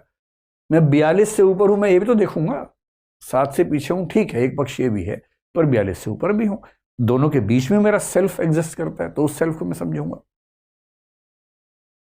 तीसरी बात है कि ये वाला संस्कार की विनम्रता के साथ अपने बड़ों से और बाकी लोगों से भी, केवल बड़े ही क्यों, किसी के साथ भी पेश आने की जो तमीज है वो तमीज तो होनी चाहिए। डेमोक्रेटिक बिहेवियर का एक मतलब क्या होता है कि जब आप कुछ कहें तो आपको अपना विरोधी पक्ष सुनने की क्षमता होनी चाहिए। भाई आपकी राय से सब लोग क्यों सहमत होंगे, कोई आपको बता सके कि सर आपकी बात ठीक है पर मुझे ये बातें सहमति की नहीं लग रही हैं आपसे। ये ना हो कि अगर ये बोला तो मैं पिटूंगा उसके बाद, नहीं, ये भरोसा हो लोगों को आपके साथ बात करते हुए कि अगर आप उनके विरोध की बात भी करेंगे तो आप शालीनता से सुनेंगे और उसमें से काम की बात को निकाल के स्वीकार भी कर लेंगे। अगर ऐसा आपके परिवार के लोग कर पा रहे हैं, बच्चे कर पा रहे हैं, तो मान के चलिए कि वो कायदे के इंसान बनेंगे, कॉन्फिडेंस से भरे हुए लोग होंगे, ना कि नार्सिसिज्म की समस्या से ग्रस्त होंगे। ये बेसिक बातचीत मैंने इसके बारे में कर ली है। अब आपके मन में जो भी सवाल हों इसको लेकर मनोविज्ञान पर, वो पूछें। कोई चिंताएं हो जो एड्रेस ना हो पाई हैं तो वो पूछिए। सर पूछना ये चाहते हैं कि सेल्फ कॉन्फिडेंस और ओवर कॉन्फिडेंस में वो कैसे पता चलेगा कि हमारा सेल्फ कॉन्फिडेंस ओवर में कंप्लीट हो गया है, और ओवर कॉन्फिडेंस क्या ये जो आपने बताया नार्सिसिज्म, ये ओवर कॉन्फिडेंस को नार्सिसिज्म बोला जाएगा? बहुत इंटरेस्टिंग सवाल है। अगर आप मुझे अनुमति दें तो मैं 5-7 मिनट में इसका जवाब विस्तार में देना चाहूँगा, ठीक है। पहले ये समझे कि जो कॉन्फिडेंस हमारे अंदर होता है वो कैसे आता है, कहाँ से आता है। कॉन्फिडेंस का मतलब है कि मैं यह कर सकता हूं, इसका विश्वास, मैं यह कर सकता हूं, ये विश्वास मेरा सेल्फ कॉन्फिडेंस है, ठीक है। मैं ऐसा ऐसा हूं, सेल्फ एस्टीम है। मैं यह कर सकता हूं, कॉन्फिडेंस है। सेल्फ कॉन्फिडेंस का संबंध दरअसल सेल्फ की धारणा के साथ है, और सेल्फ का मतलब है कि सरल भाषा में मेरे मन में मेरी छवि क्या है, इसको बोलते हैं सेल्फ मनोविज्ञान में। मेरे मन में मेरी छवि। बहुत छोटे बच्चों में अपनी छवि होती ही नहीं। जो बहुत छोटे बच्चे हैं, कुछ महीनों तक की उम्र में, उनको ये एहसास ही नहीं होता कि वो हैं, कि वो भी हैं। इसका एक एक्सपेरिमेंट कई लोग करते हैं। कुछ एनिमल्स को लेके भी ऐसी बात कही जाती है कि उनके अंदर भी सेल्फ कंसेप्ट बहुत क्लियर कट नहीं होता। मैंने ये प्रयोग कई बार करके देखा, आप भी करके देखिए। अगर आपके पास कोई पशु पक्षी हो पालतू, गोदी में उठा लीजिए, अगर छोटा है तो गोदी में उठा लीजिए, शीशे के सामने जाइए, आप कोशिश कर करके थक जाएंगे, वो शीशे में खुद को नहीं देखेगा। वो नार्सिसस की तरह ये समझ ही नहीं पा रहा कि ये मैं ही हूं, उसे लग रहा कोई और है, क्योंकि सेल्फ की धारणा उसके दिमाग में है ही नहीं। आप ह्यूमन बीइंग के जो बच्चे होते हैं, 1 महीने का बच्चा, 1.5 महीने का बच्चा, उसे गोदी में उठा के शीशे के सामने ले जाइए, वो खुद को नहीं देखेगा, आपको देखेगा।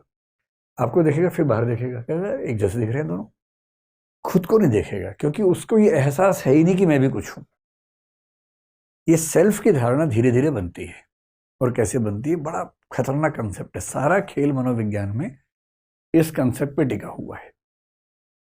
जिस व्यक्ति ने इसकी सबसे खूबसूरत व्याख्या की, मतलब मेरी राय में उससे अच्छी व्याख्या किसी ने की, उसका नाम था चार्ल्स हटन कूले, अमेरिकन सोशियोलॉजिस्ट, साइकोलॉजिस्ट कह लीजिए। 1860 से 1930 के बीच में रहा। और ठीक इसी समय में एक व्यक्ति और रहा अमेरिका में ही, जिसको हम बोलते हैं George Herbert Mead. George Herbert Mead.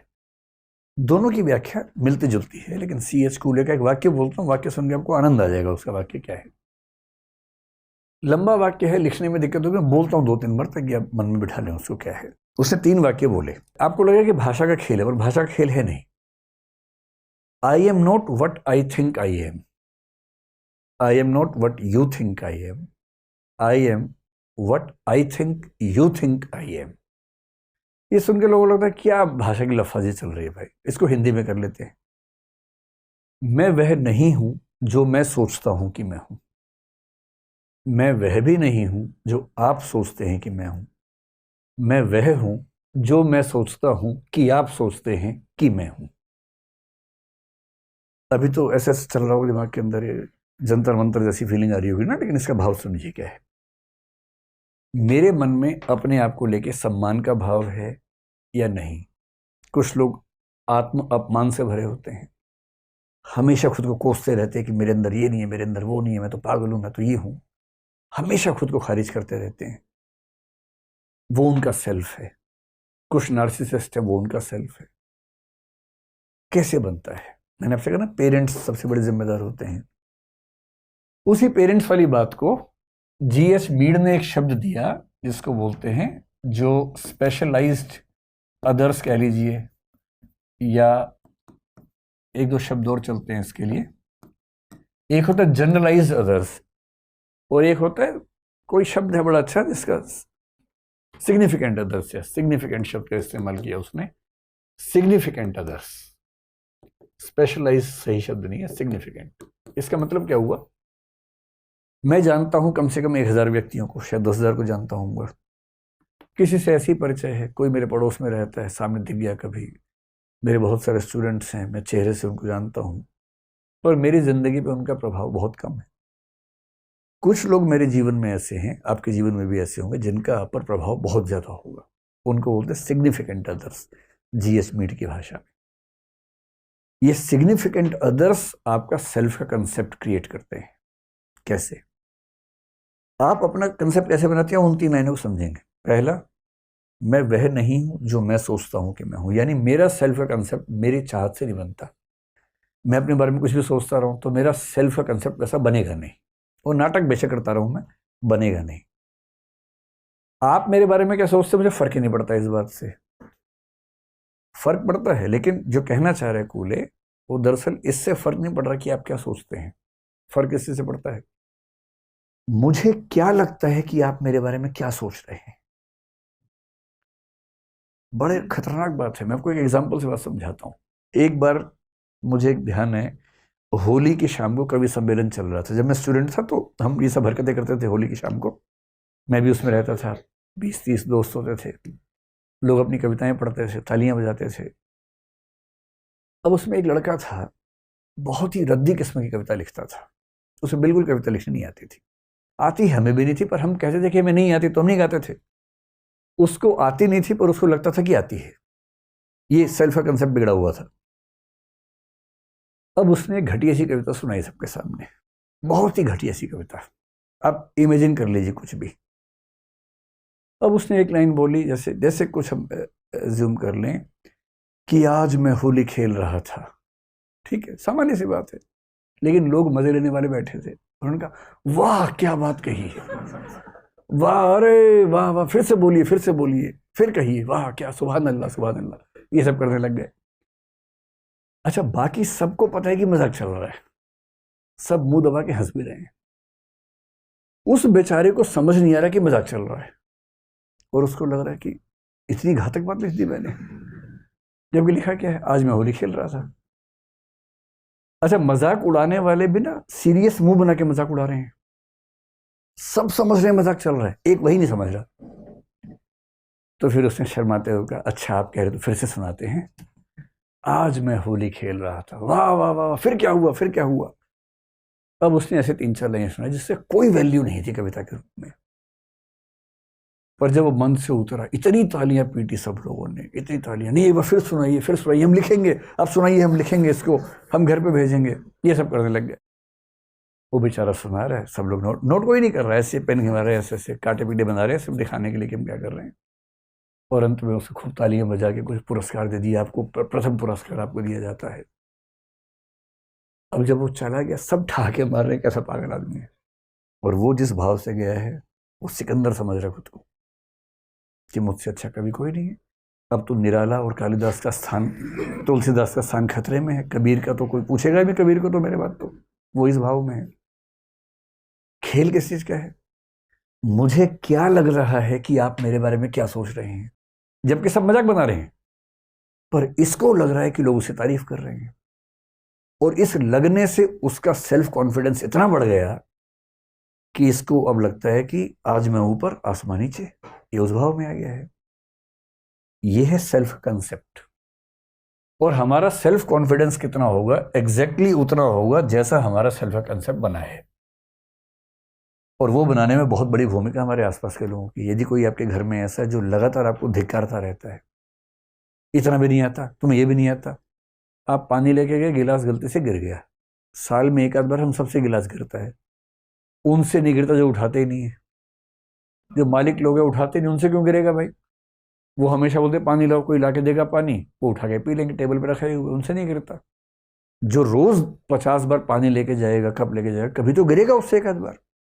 एक बार कब गिर गया किसी से, और उसे क्या कहा लोगों ने, बेशरम, इतना भी नहीं आता, इतने बड़े हो गए, पेड़ जैसे हो गए, कब उठाना नहीं आता तुम्हें अब तक। जबकि रोज 50 बार को 365 से गुणा कर लीजिए, मतलब 3650, मतलब 18-20 हजार बार उसने गिलास रखा, तब एक बार गिरा है, और उस पर इतनी गाली दे दी। होना क्या चाहिए, 20,000 बार में एक बार गिरा, चलो गिरा तो हमें लगा भगवान तो नहीं हो भाई तुम, 8-10 बार तो गिरना ही चाहिए था, एक ही बार गिरा। ऐसे बाप और माँ मिल जाएंगे तो बच्चे में कॉन्फिडेंस रहेगा, और वैसे मिल जाएंगे तो जो थोड़ा बहुत कॉन्फिडेंस खत्म हो जाएगा। इसलिए आपके सिग्निफिकेंट अदर्स आपकी चीज़ों पर कैसे रिएक्ट करते हैं, कैसा एहसास दिलाते हैं, इस सबसे तय होता है आपका कॉन्फिडेंस। अब सेल्फ कॉन्फिडेंस में एक स्थिति होती है अंडर कॉन्फिडेंस की, एक होती है ओवर कॉन्फिडेंस की, और एक होती है रीजनेबल कॉन्फिडेंस की। इसका पैमाना क्या होता है, बड़ा सरल सा पैमाना है। खुद आसान नहीं होता, कम से कम एक आध व्यक्ति आपके आसपास ऐसा चाहिए जो आपका दोस्त भी हो और समझदार भी हो, जिससे आप कह सके देखो यार, मुझे ऐसा लगता है कि मैं सेल्फ कंसेप्ट मेरा बिगड़ा हुआ है, डिस्टोर्टेड है। बहुत योग्य व्यक्ति अंडर कॉन्फिडेंट हो सकता है कि है बहुत योग्य, पर उसने सबकी नजरों में यही देखा कि वो कुछ भी नहीं जानता। मैं ऐसे कई बच्चों को देखता हूं, इतने योग्य हैं पर कॉन्फिडेंस रत्ती भर नहीं है उनके अंदर। और ऐसे भी हैं कि योग्यता उतनी नहीं है लेकिन कॉन्फिडेंस चरम पे रहता है, नार्सिसिज्म के आसपास रहता है। तो जिस व्यक्ति में कॉन्फिडेंस उसकी योग्यताओं से कम है या ज्यादा है, इसका मतलब उसका सेल्फ कंसेप्ट डिस्टॉर्टेड है, बिगड़ा हुआ है, उसे सुधारना है। उसे सुधारने का सरल सा तरीका है, या तो किसी मनोवैज्ञानिक से मिलना चाहिए। और मनोवैज्ञानिक से मिलना ऐसी बुरी बात नहीं होती है। भारतीय समाज में लगता है कि पागल हो क्या, मनोवैज्ञानिक से मिलोगे, अरे पागल हो गया, पागल हो गया। ये ड्रामा नहीं करना है। जैसे तन बीमार होता है वैसे मन भी बीमार होता है। तन बीमार हुआ, खट से डॉक्टर के पास चले गए, मन बीमार हुआ उसको लेके घूम रहे हैं ऐसे। क्या मतलब है इस बात का। किसी बढ़िया मनोवैज्ञानिक से मिलना उतना ही जरूरी है जितना खांसी होने पर डॉक्टर से मिलते हैं, कोविड हुआ इंजेक्शन लगवाने गए, तो मन भी तो बीमार होता है। किसी ऐसे समझदार व्यक्ति से मिलके उससे पूछना चाहिए। वो क्या करेगा, वो आपकी क्षमताओं को टेस्ट करेगा और फिर वो ये देखेगा, बहुत सारी स्टेटमेंट्स पे आपसे टेस्ट लेके देखेगा कि आपका कॉन्फिडेंस कितना है और आपका कॉन्फिडेंस आपकी क्षमताओं से मैच करता है कि नहीं मैच करता है। अगर मनोवैज्ञानिक से न भी मिलने का मन हो, कोई समझदार व्यक्ति ऐसा कर सकता है। बस 2-4 दिन आपके साथ बातचीत करे ठीक से, और वो अंदाज़ा लगा पाएगा कि आपकी जो क्षमताएं हैं, आपका कॉन्फिडेंस उससे बहुत ज़्यादा या बहुत कम तो नहीं, थोड़ा बहुत ऊपर नीचे तो स्वाभाविक बात है, बहुत ज़्यादा या कम है तो गड़बड़ है। और तरीका वही है, आपकी क्षमताओं का टेस्ट देना पड़ेगा। जैसे मुझे कई बच्चे बोलते हैं हमें तो कुछ नहीं आता। मैं अपने घर में देखता हूँ एग्ज़ाम से पहले बच्चे बोलने लगते हैं कुछ नहीं आता, कल एग्ज़ाम है, कुछ नहीं आता, सब भूल गए, फेल हो जाएंगे, और हमेशा पास हो जाते हैं। तो मैं उनसे बोलता हूँ तुम यार टेंशन ना लो, फेल होगे तो मेरी जिम्मेदारी, तुम जाओ ना मस्त होके, जो दिमाग में है बस लिख के आ जाना, टेंशन मत लेना। क्योंकि बेंचमार्क क्या है, एग्ज़ाम से एक रात पहले आपके पाठ्यक्रम में 100 क्वेश्चंस हैं और 100 में से आपको मान लीजिए 80 याद है, 20 याद नहीं हो पा रहे, आपका दिमाग उन 20 पे लगा हुआ है, ये भी याद नहीं, ये भी याद नहीं, ये भी याद नहीं, 80 पे ध्यान ही नहीं है आपका। और पेपर में क्या होना है, 10 क्वेश्चन आएंगे, उनमें से 8 करने हैं और आपको 80 पहले ही आते हैं जिस पे आप ध्यान नहीं दे रहे हैं। इसी अक्सर क्या होता है कि तैयारी मतलब एग्जाम से एक दिन पहले बच्चों का ये बोलना कि कुछ नहीं आता और एग्जाम के बाद बड़ा अच्छा हुआ, ये बहुत स्वाभाविक है क्योंकि बेंचमार्क्स दोनों के अलग अलग हैं और इसी तनाव में हमेशा रहते हैं। इसलिए क्षमताओं को टेस्ट करना बहुत ज़रूरी है। जैसे मेरे पास कोई बच्चा बोलता है कि मुझे लिखना बिल्कुल नहीं आता, मैं ये बात मानता ही नहीं जब तक वो लिख के ना दिखाए। जब वो लिख के देखता है तब मैं उसको बोलता हूँ कि भाई तुम्हारा परसेप्शन बहुत गलत है, आपकी भाषा और आपकी लेखन क्षमता लगभग 80% बच्चों से बेहतर है। और जब कोई एक्सपर्ट आपको ये बात बोलेगा तो वो क्या कर रहा है, वो सिग्निफिकेंट अदर बोल के बन के आपका सेल्फ का कंसेप्ट चेंज कर रहा है और वही उसकी भूमिका होनी चाहिए। ठीक है। नमस्कार सर, मेरा नाम दीप्ति है जी। सर, शायर का ये कहना कि हर सांस ये कहती है कि हम हैं तो खुदा भी है, या शास्त्रों या धर्मों में हर धर्म का ये कहना कि ईश्वर अल्लाह सर्वशक्तिमान है, जिसने बनाई है दुनिया वही है, या संरचना और सृजन विनाश उसी से है, गॉड में भी गॉड कॉम्प्लेक्स है क्या, या नार्सिज्म की ये भी? देखिए, गॉड को मानने का मतलब ही है कि हम अपने अंदर गॉड कॉम्प्लेक्स नहीं लेके आ रहे। जैसे हमने मान लिया कि ये दुनिया किसी और ने बनाई है तो हम फ्री हो गए, ये हमने तो नहीं बनाई। भगवान कुछ भी कर सकता है, यानी मैं कुछ भी नहीं कर सकता। तो गॉड को मान लेने से इस बात की संभावना बढ़ती है कि नार्सिसिज्म हमें ना हो। ठीक है। इसलिए आप देखेंगे आमतौर पर जो लोग धर्म को बहुत गहराई से मानते हैं उनमें नार्सिसिज्म की टेंडेंसी आमतौर पर कम रहती है। नार्सिसिज्म वहाँ ज़्यादा होगा जहाँ इंडिविजुअलिज्म ज़्यादा होता है और रिलीजियस फेथ कम होता है। शायर वाली बात ठीक है, लेकिन शायर भी ये नहीं कह रहा कि उस पर नार्सिसिज्म है, वो कह रहा है कि हर सांस इस बात की गवाह है कि खुदा है। इसका मतलब मैं अगली सांस ले पा रहा हूँ, इसका मतलब खुदा ने, ईश्वर ने मुझे अगली सांस बख्शी है। ये कहने में भी निहित है कि मेरी ताकत इस संसार में कुछ भी नहीं है, सारी ताकत ईश्वर की है। तो ईश्वर सर्वशक्तिमान, देखिए पहली बात तो सर्वशक्तिमान ईश्वर हर कोई नहीं मानता है। सर्वशक्तिमान ईश्वर कुछ धर्म मानते हैं, यहूदी मानते हैं, ईसाई मानते हैं, मुसलमान मानते हैं। बाकी धर्मों में ईश्वर अगर है भी तो सर्वशक्तिमान हर जगह नहीं होता है। जैसे भारतीय परंपरा में न्याय दर्शन में, वैशेषिक में ईश्वर है, योग में भी ईश्वर है, सर्वशक्तिमान नहीं। हाँ, वेदांत में सर्वशक्तिमान ईश्वर आता है। तो सर्वशक्तिमान ईश्वर हर जगह नहीं होता है, कुछ धर्मों में।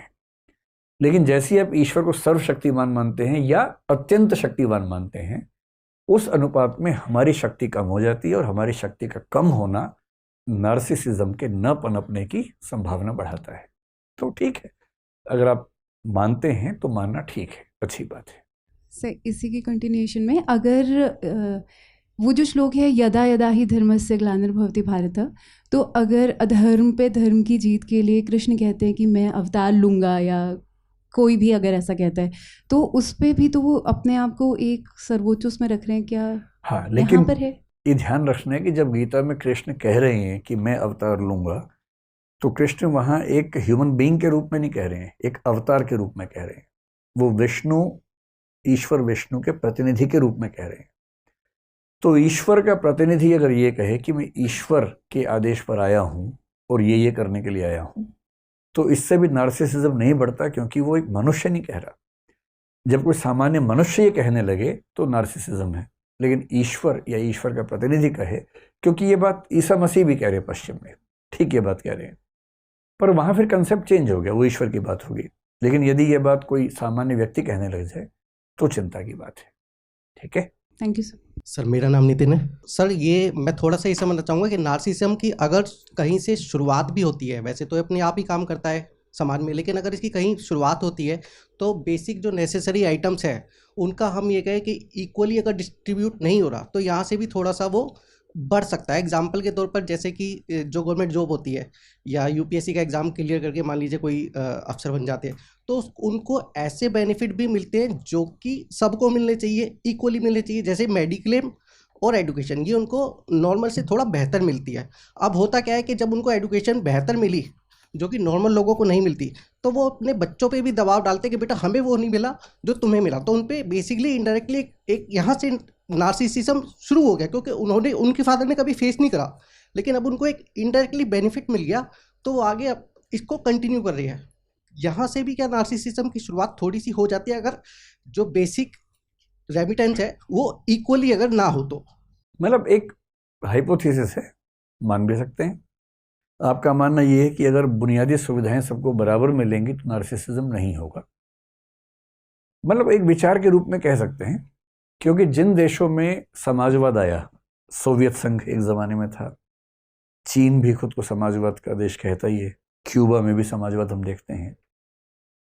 सवाल यह है कि अगर समानता आने से नार्सिसिज्म खत्म हो जाएगा तो लेनिन और स्टालिन क्यों पैदा हुए, माओ क्यों पैदा हुआ, फिदेल कास्ट्रो क्यों पैदा हुआ, और नॉर्थ कोरिया भी समाजवादी देश है, किम जोंग उन क्यों पैदा हुआ। तो जिन देशों में समाजवाद स्थापित हुआ वहां भी नार्सिसिस्ट शासक हुए ही हैं। नार्सिसिज्म दक्षिण पंथ में देखे तो हिटलर से बड़ा नार्सिसिस्ट हमें नजर नहीं आता है। इसलिए मतलब मेरी असहमति है। एक विचार यह है कि समानता आने से समस्याएं दूर हो जाएंगी, एक विचार यह है कि समानता आने से समस्याओं की प्रकृति बदल जाएगी।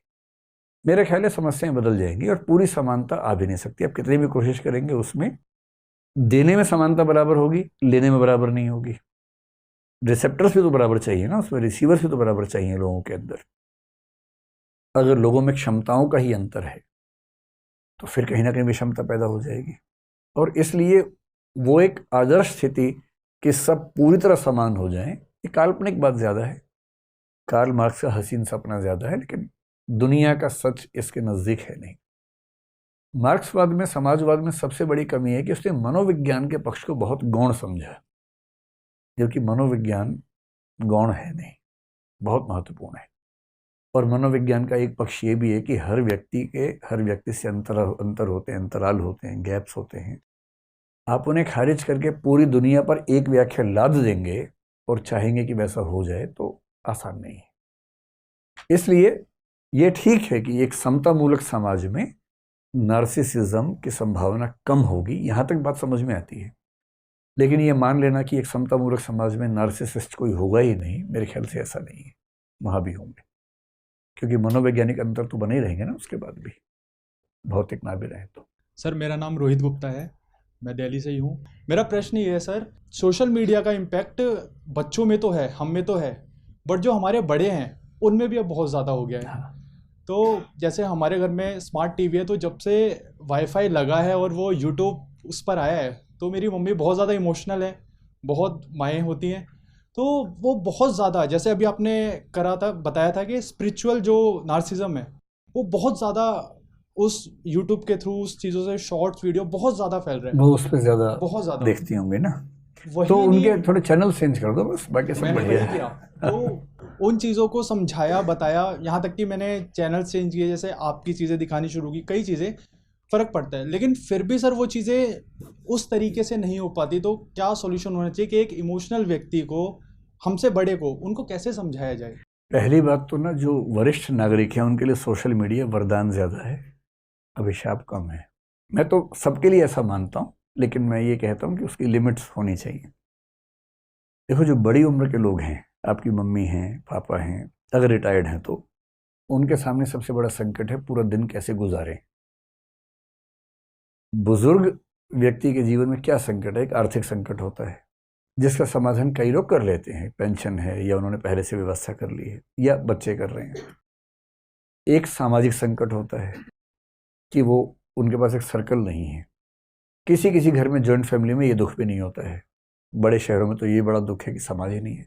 तो वो सुबह शाम मंदिर चले गए, उनके लिए मंदिर आध्यात्मिक कम है, सामाजिक स्थान ज़्यादा है, क्योंकि वहाँ एक पूरा ग्रुप मिलता है, खूब बातें होती हैं, हंसी होता है, मजाक होता है, भजन हुए, भजन गाने में जो ऊर्जा खर्च हुई उसमें मज़ा आया। तो मैं तो अक्सर ही कहता हूँ कि धर्म एक सामाजिक मामला ज़्यादा है, आध्यात्मिक मामला कम है। आध्यात्मिकता की चाशनी में रखते हैं ताकि लोगों को ऐसा लगे, लेकिन उसके मूल जो उसके लाभ हैं वो सामाजिक ज़्यादा है। लेकिन सुबह शाम 1-1 घंटा मंदिर जाने के बाद बाकी 24 घंटे उनकी नींद भी कम होती है उस उम्र में, 6 घंटे सुबह के, 8 घंटे, बाकी 16 घंटे कैसे गुजारें? इसलिए बूढ़े लोगों के सामने, बूढ़े मतलब 50 के ऊपर कुछ भी मान लीजिए, उनके सामने सबसे बड़ा संकट है कि अपना समय कैसे गुजारें। बड़ा मुश्किल होता है। पहले टीवी चैनल्स में क्या था कि एक टीवी चैनल आता था, उसमें क्या देखें, शुरू भी शाम को होता था। कई चैनल्स आए, लेकिन दुर्भाग्य है कि हमारी रुचियां उससे खराब ज़्यादा हुई, क्योंकि जो टीवी सीरियल्स आते थे वो हर घर के अंदर साजिशों पर ही केंद्रित रहते थे। ये अजीब हालत रही हमारे समाज के 10-20 साल तक कि हर घर में साजिशें ही चल रही हैं, प्यार मोहब्बत कहीं है ही नहीं। सोशल मीडिया ने बड़ा कमाल क्या किया कि अब व्यूअर के पास लाखों चॉइसेस हैं। इतनी चॉइसेस सैटेलाइट टीवी कभी दे नहीं सकता था, कभी नहीं दे सकता था। वो एक खबर चलाएगा, अगले 7 दिन तक क्या क्या नहीं करेगा उस खबर के नाम पे। तो सोशल मीडिया में ये है कि ऐसे हजारों चैनल्स हैं जो थोड़े से मैच्योर चैनल्स हैं, बेहतर चैनल्स हैं। बस ये कि एल्गोरिदम ऐसे कि आपने एक चीज़ देखी बार बार आने लगती है, जब तक कि आप उस पर जाके ये ना कहेंगे डोंट रिकमेंड मी दिस। तो अगर आपकी मम्मी सोशल मीडिया पे आई है, पहली बात तो ये बधाई की बात है कि वो बहुत सीमित दुनिया से बाहर निकल पाई। अब ये है कि उनकी दुनिया इस सेंस में सीमित है कि वो सोशल मीडिया पे जानती नहीं कि क्या क्या है। ये आपकी जिम्मेदारी है उनको 10-20 बढ़िया चैनल्स एक बार दिखाना, एक बार वहाँ ले जाना, एक आध वीडियो दिखा देना, ताकि उनके रिकमेंडेशंस में वो वीडियो आते रहे। अगर उनका स्पिरिचुअल टेस्ट है, जो कि आमतौर पे 50-60 की उम्र के बाद लोगों का हो जाता है, स्पिरिचुअलिज्म में भी कुछ आपको ऐसे लोग मिलेंगे जो तार्किक और बढ़िया बात करते हैं, वो अंधश्रद्धा की बात नहीं करते हैं, वो दिखा दीजिए। हो सकता है कि स्पिरिचुअलिटी में ही उनका टेस्ट बेहतर हो जाए। और थोड़ा सा नॉन स्पिरिचुअल भी दिखाइए, केवल स्पिरिचुअल क्यों, थोड़ा सा मोटिवेशनल हो। कुछ ऐसे चैनल जो किसी ऐसी महिला ने बनाए हों जो अपना घर संभालती थी और उसके बाद उसने कुछ कमाल किया सोशल मीडिया पर, उसका चैनल दिखाइए।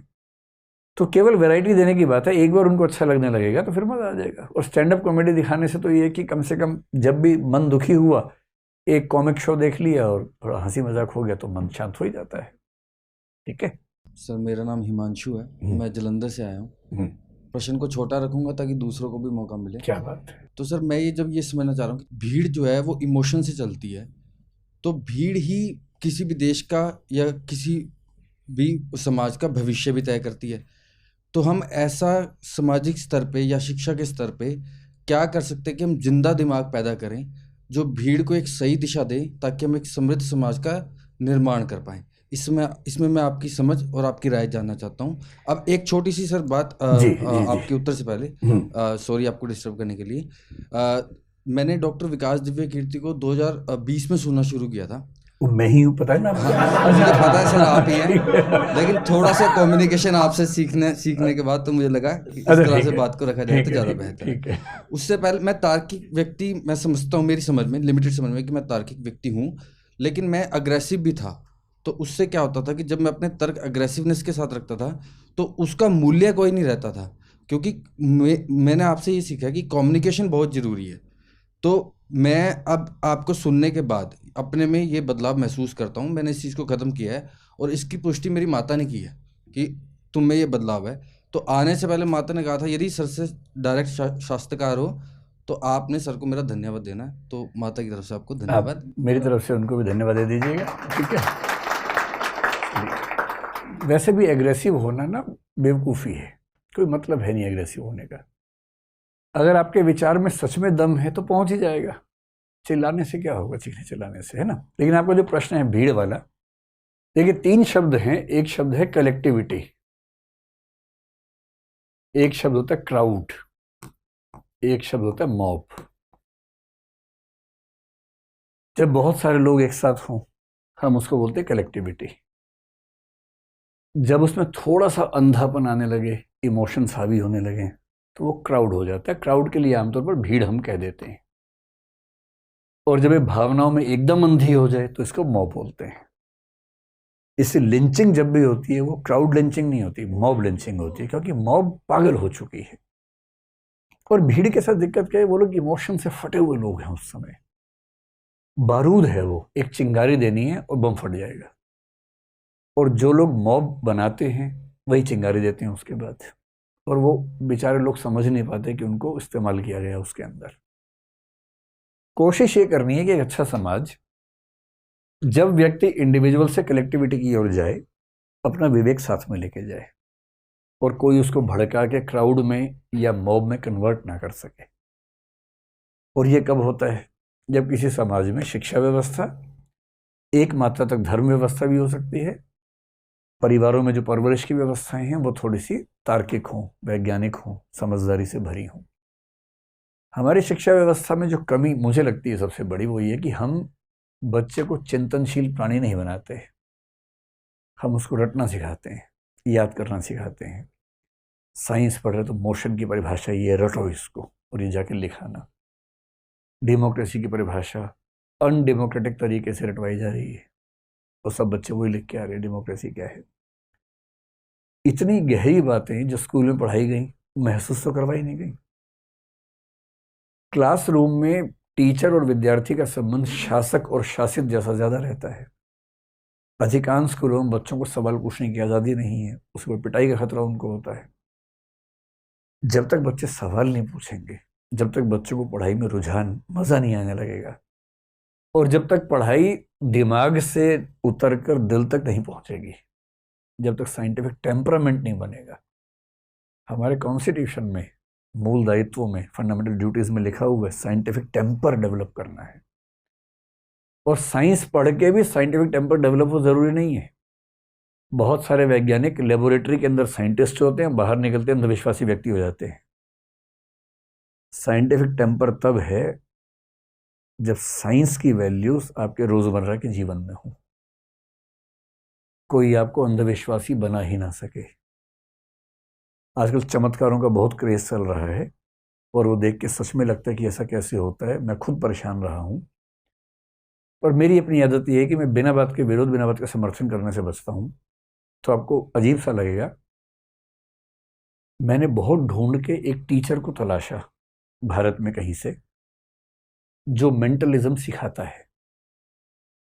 उससे बात की, उसको दिल्ली बुलाया, 2 दिन मैंने उसकी क्लास अटेंड की, 8-10 घंटे मैंने पढ़ाई की उसके साथ। 50 तरह के चमत्कार और जादू उसने मुझे करके दिखाए। मैं हर बार परेशान हो गया कि ये कैसे हो गया, फिर उसे सिखाया। अब मैं वो सब कर सकता हूं। मैं अभी नहीं बताऊंगा क्योंकि मैंने उनसे वायदा किया कि मैं सारी पोल नहीं खोल सकता हूं, पर मुझे सारी चिंताएं दूर हो गई उसके बाद। कहने का भाव ये है कि एक ऐसा समाज जो किसी बात पर अंधविश्वास नहीं करता है, अंध अविश्वास भी नहीं करता है, जिस चीज पर संदेह है, संशय है, उसको स्टडी करता है, समझता है, चर्चाएं करता है, बहस करता है, वो बनता है जिंदा समाज।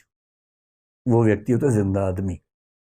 भीड़ से अलग होना अकेला क्राइटेरिया नहीं है। किसी मामले में भीड़ अगर ठीक है तो भीड़ के साथ भी होना चाहिए। समाज के साथ होना भी समझदारी है।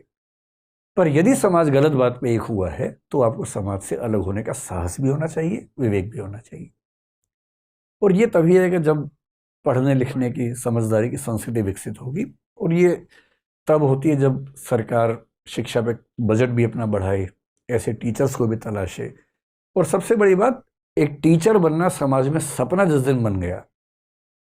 अभी देश के सबसे योग्य लोग क्या बनना चाहते हैं? उनको IIT करना है, एम्स करना है, डॉक्टर बनना है, इंजीनियर बनना है, MBA करना है, कंपनियां चलानी है, IAS बनना है, IPS बनना है। देश के सबसे समझदार व्यक्ति को टीचर नहीं बनना है। और जिस दिन देश के सबसे योग्य लोग टीचर बनने की जिद कर लेंगे, समाज बदल जाएगा। वो कब होगा? जब टीचर को सुविधाएं और सम्मान इतना मिले। अमेरिका जैसे देशों में, इंग्लैंड जैसे देशों में आपको पता है डॉक्टर इंजीनियर से ज़्यादा वेतन और सम्मान टीचर्स का होता है, इसलिए वहाँ पढ़ाई की वैल्यू है। यहाँ टीचर वो बनता है जो कुछ नहीं बन पाया। हम लोग मजाक में कहते हैं कि टीचर और फटीचर में अंतर ही नहीं होता यहाँ पर। तो जिस दिन शिक्षा, अध्यापक, इन सब का सम्मान ठीक से होने लगेगा, कल्चर बदलेगी, कल्चर ऑफ लर्निंग बदलेगी देश में। और उसके 20-50 साल बाद आपको समाज वैसा नजर आएगा जो मुद्दों पर सोचता है, समझता है, न कि बह जाता है। लंबा समय लगेगा, 2 दिन की बात नहीं है। ठीक है। नमस्ते सर। सर सवाल ये था कि कूली और मीड की बातें पढ़ने सुनने के बाद दिमाग ये खराब हो जाता है कि मैं वो नहीं हूँ जो मैं सोच रहा हूँ, मैं वो भी नहीं हूँ जो आप सोच रहे हैं, तो मैं तो वो हूँ जो आप सोच रहे हैं जो मैं हूँ। नहीं, जो आप सोच रहे हैं कि मैं सोच रहा हूँ। हैं कि मैं सोच रहा हूँ। तो सर इसमें सवाल ये उठता है कि मैं हूँ कौन? तो आइडिया ये है कि क्या नार्सिसिज्म एक तरह से इस चीज का, ये जो अब हम साइकोलॉजी से थोड़ा सा दर्शन की तरफ चले गए हैं, क्या नार्सिसिज्म इस चीज के लिए थोड़ा सा महत्वपूर्ण साबित हो सकता है कि इंसान किसी भी चीज को लेके अपनी एक आइडेंटिटी, अपनी एक अस्मिता खुद क्रिएट करे, खुद अपने आप अंदर में उत्पन्न करे? जैसे रियलिटी के भी अलग अलग वर्जन्स हमारे सामने बताए जाते हैं कि मेरी रियलिटी जो है, जो मैं समझ रहा हूँ, आप मुझे कितना जानते हैं, वो मेरा वर्जन है। तो मेरा असली वर्जन कहाँ है? तो नार्सिसिज्म क्या इसकी कोई की है? मतलब इसमें जो आपके प्रश्न है ना, पहला और तीसरा दोनों एक ही है कि दरअसल मैं हूँ कौन, है ना। मेरे वर्जन्स एक मेरे मन में है, किसी और के मन में है, दरअसल सही वर्जन कौन सा है? इसमें समस्या दरअसल ये है कि आप मान के चल रहे हैं कि एक ऑब्जेक्टिव वर्जन होना ही चाहिए। मूल समस्या यही है ही नहीं। आप एक निश्चित व्यक्ति के रूप में डिफाइन किए जा सकने वाली वस्तु नहीं है। मैं क्यों मान लूं कि मुझे डिफाइन किया जा सकता है पूरी तरह से ऑब्जेक्टिवली? नहीं कर सकते मुझे कोई डिफाइन। मेरी नज़र में मेरा परसेप्शन आज जो है, कल वो नहीं था, कल फिर वो नहीं रहेगा, वो भी चेंज होता रहता है। आपकी नज़र में मेरा परसेप्शन चेंज होता रहेगा। मान लीजिए कि मैं 100 में से 99 स्थितियों में बहुत शांत रहता हूं, एक स्थिति में बहुत गुस्सा मुझे आ गया, संयोग से 3 व्यक्तियों ने जीवन में मुझे उसी एक क्षण में देखा और वो अपने घर जाके क्या बोले, बड़ा गुस्सैल आदमी है, जबकि वो मेरे 100 में से एक स्थिति थी। ऐसे हजारों परसेप्शंस मेरे बारे में हैं, मेरे अपने परसेप्शंस मेरे बारे में हैं।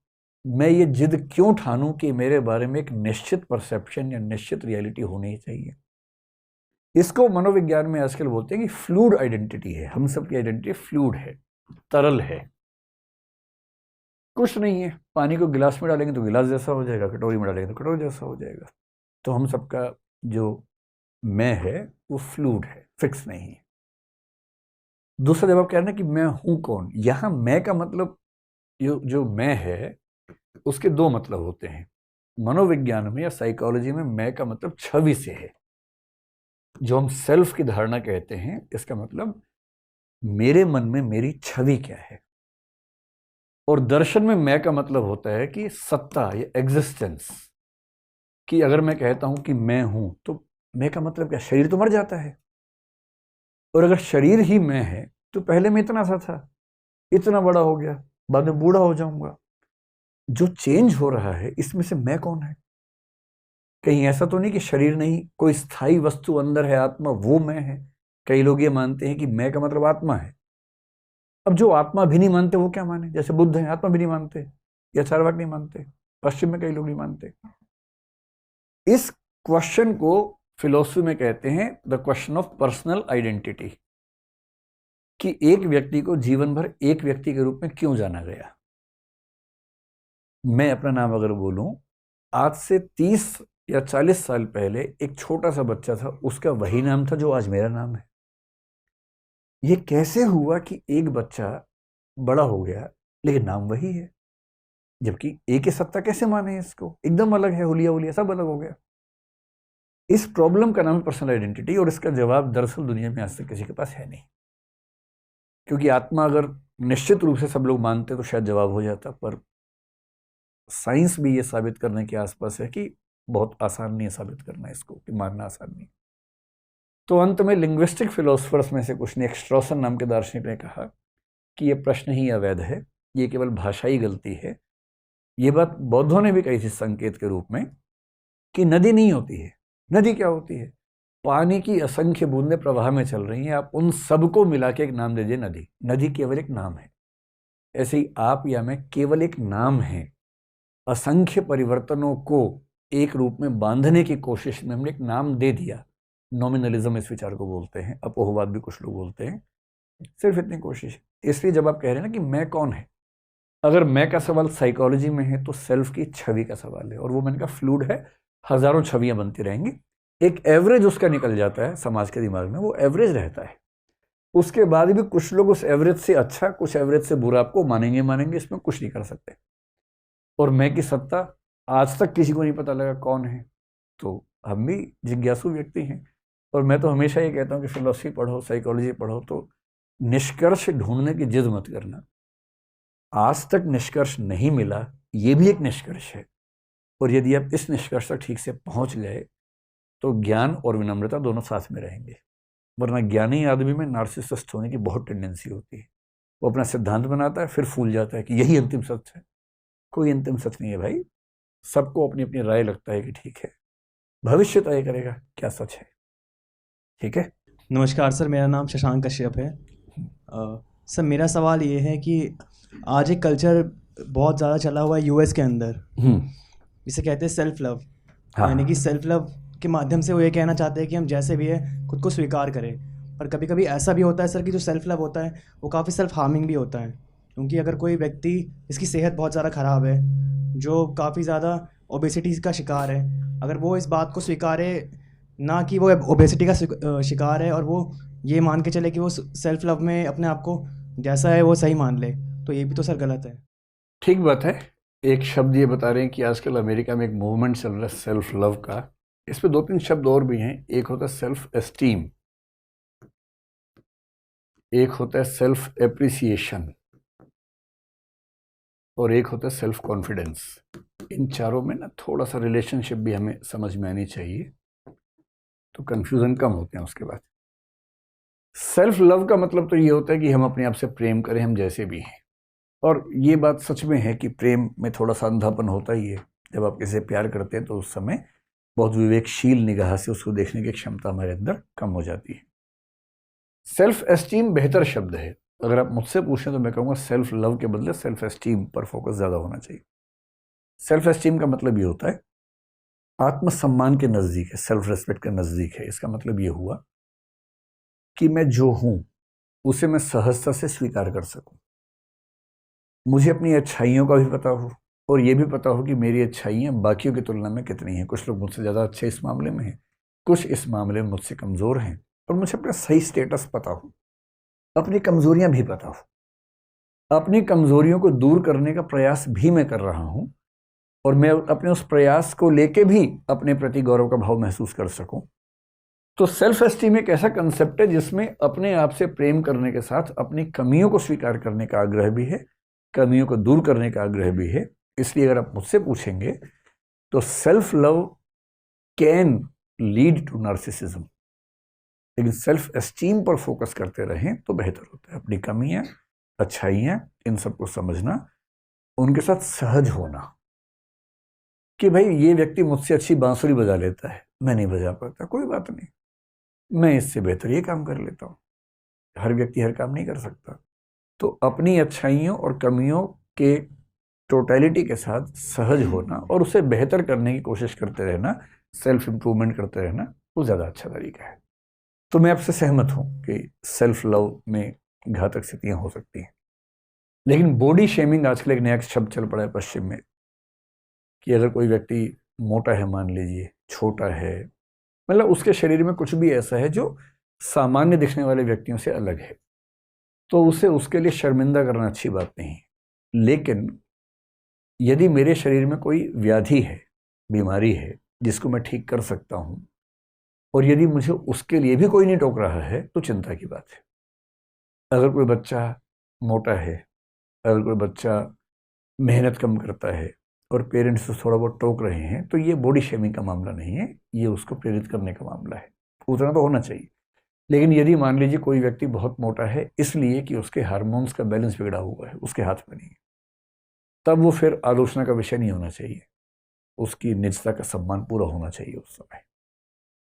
और हम लोग इस मामले में थोड़ा अभी कमज़ोर समाज कई बार बनते हैं। हमारे यहाँ जो दिव्यांग लोग हैं उनका मजाक बनाया जाता है। अगर कोई व्यक्ति नहीं देख पा रहा है और आप उसको गलत भाषा से बुला रहे हैं, कोई व्यक्ति एक पैर उसका ठीक नहीं है, उसको आप गलत शब्द से बुला रहे हैं, तो एक तो वो पहले ही बेचारा पीड़ित है, ऊपर से आपकी भाषा उसको लहूलुहान करती है। ये बॉडी शेमिंग के गंदे उदाहरण हैं जो हमारे समाज में भी ठीक ठाक दिखते हैं। ठीक है सर, मेरा नाम क्षितिज है। सर, मेरे 2 सवाल हैं। एक तो है कि आजकल सोशल मीडिया स्पेसिफिकली, मैं स्पेसिफिक बोलता हूँ, सेल्फी कितना इस नार्सिसिस्ट टेंडेंसी को बढ़ाता है। और दूसरा, पश्चिम की सभ्यता में मैंने एक 5-6 महीने पहले एक बुक पढ़ी थी जोनाथन हाइट की, the codling of American mind. वहाँ पे उन्होंने बोला है कि आजकल उनके एजुकेशनल इंस्टीट्यूशंस है ना, वो भी इस टेंडेंसी को बढ़ाती है। वहाँ पे सेफ स्पेस, ट्रिगर वार्निंग होती है। तो भारतीय एजुकेशन सिस्टम कितनी इम्यून है, कितना ये कर सकती है और कितना ये स्टार्ट हो गया है? आपका पहला सवाल है कि सेल्फी कल्चर इस चीज़ के लिए कितनी जिम्मेदार है। मतलब तकनीक जब आगे आती है तो उसके फ़ायदे नुकसान दोनों होते ही हैं, हर तकनीक के साथ ही होता है। अब जैसे आर्टिफिशियल इंटेलिजेंस आ रही है तो उस पर भी खूब बातें चल रही हैं कि फ़ायदा क्या होगा, नुकसान क्या होगा ना, ऐसे इस पर भी है। जिस दिन कैमरा फ़ोन के अंदर आ गया, फ़ोन के अंदर वॉशिंग मशीन छोड़ के सब कुछ आ ही गया, वो सब तो बाकी तो सब फ़ोन ही कर लेता है। कैलकुलेटर से लेके गाना सुनना, हर चीज़ तो फ़ोन पे ही आ गई आजकल, कैमरा भी आ गया। तो पहले कैमरा बनाने वाली कंपनियां खूब प्रॉफिटेबल थी। जिस दिन कैमरा फ़ोन के अंदर घुसा उनका अस्तित्व खत्म हो गया। लंबे समय तक कैमरा फ़ोन के पीछे की तरफ था, उससे आप दूसरों की फ़ोटो खींच सकते थे, अपनी नहीं आती थी। फिर कैमरा सामने भी आ गया। उस दिन से कंसेप्ट आया कि हम अपनी फ़ोटो भी खींच सकते हैं, जो पहले के इतिहास में कभी नहीं था अपनी फ़ोटो खींचने का कंसेप्ट। उसका नाम पड़ गया सेल्फी। तो कुछ लोगों को फ़ोटो खींचने का बहुत शौक है तो खींचते हैं अपनी फ़ोटो, इसमें अपने आप में दिक्कत यहाँ तक तो नहीं है। लेकिन सच ये है कि आजकल सेल्फी एक मनोरोग के स्तर तक पहुँच चुकी है। मैंने तो आज तक सेल्फी नहीं खींची, मुझे पता नहीं कैसे खींचते हैं, लेकिन मैं अपने आसपास जब देखता हूँ, बच्चों को भी देखता हूँ, मनोरोग की स्थिति तक मामला चला गया है। मतलब कई बार मैं देखता हूँ कोई वजह नहीं है, ऐसे ही कहीं खड़े होकर मुंह बना बना के टेढ़ा मेढ़ा फोटो खींच रहे हैं। शायद कहीं पोस्ट करते हो किसी को प्रभावित करने के लिए, लेकिन चिंता वाली बात तो है।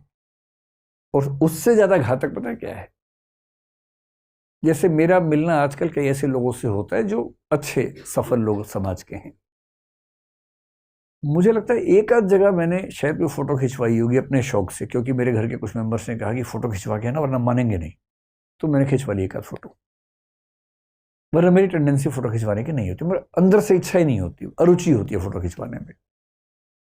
पर मैं आजकल एक खास चीज़ देख रहा हूँ कि जैसे ही आप किसी सेलिब्रिटी को देखें आप खटाक से फ़ोटो खिंचवाने लगते हैं, और वो एक प्रमाण पत्र की तरह, केवल प्रमाण पत्र नहीं, वो एक विजिटिंग कार्ड की तरह यूज़ करते हैं हर जगह, ये दिखाने के देखो मैं इनको भी जानता हूँ, मैं इनको भी जानता हूँ, मैं इनको भी जानता हूँ। और जब भी आप किसी सफल व्यक्ति के साथ फ़ोटो खिंचवा रहे हैं, दरअसल आप ये घोषणा कर रहे हैं कि आप बहुत ही छोटे व्यक्ति हैं। क्यों ज़रूरत है आपको उस फोटो की? क्यों प्रमाण की ज़रूरत हमें है? क्यों इस बात का मन करता है कि मैं इनके साथ रहा हूँ, मिला हूँ? इसकी ज़रूरत क्यों पड़ती है? सेल्फी व्यक्ति को छोटा बनाती है, जो मेरी समझ है। और जिस सेल्फी में आप अकेले हैं वो आपको आत्ममुग्ध बना सकती है। ऊपर से फिल्टर्स यूज़ कर करके आप इतने सुंदर हो जाते जितने आप हैं नहीं दरअसल, कोई भी।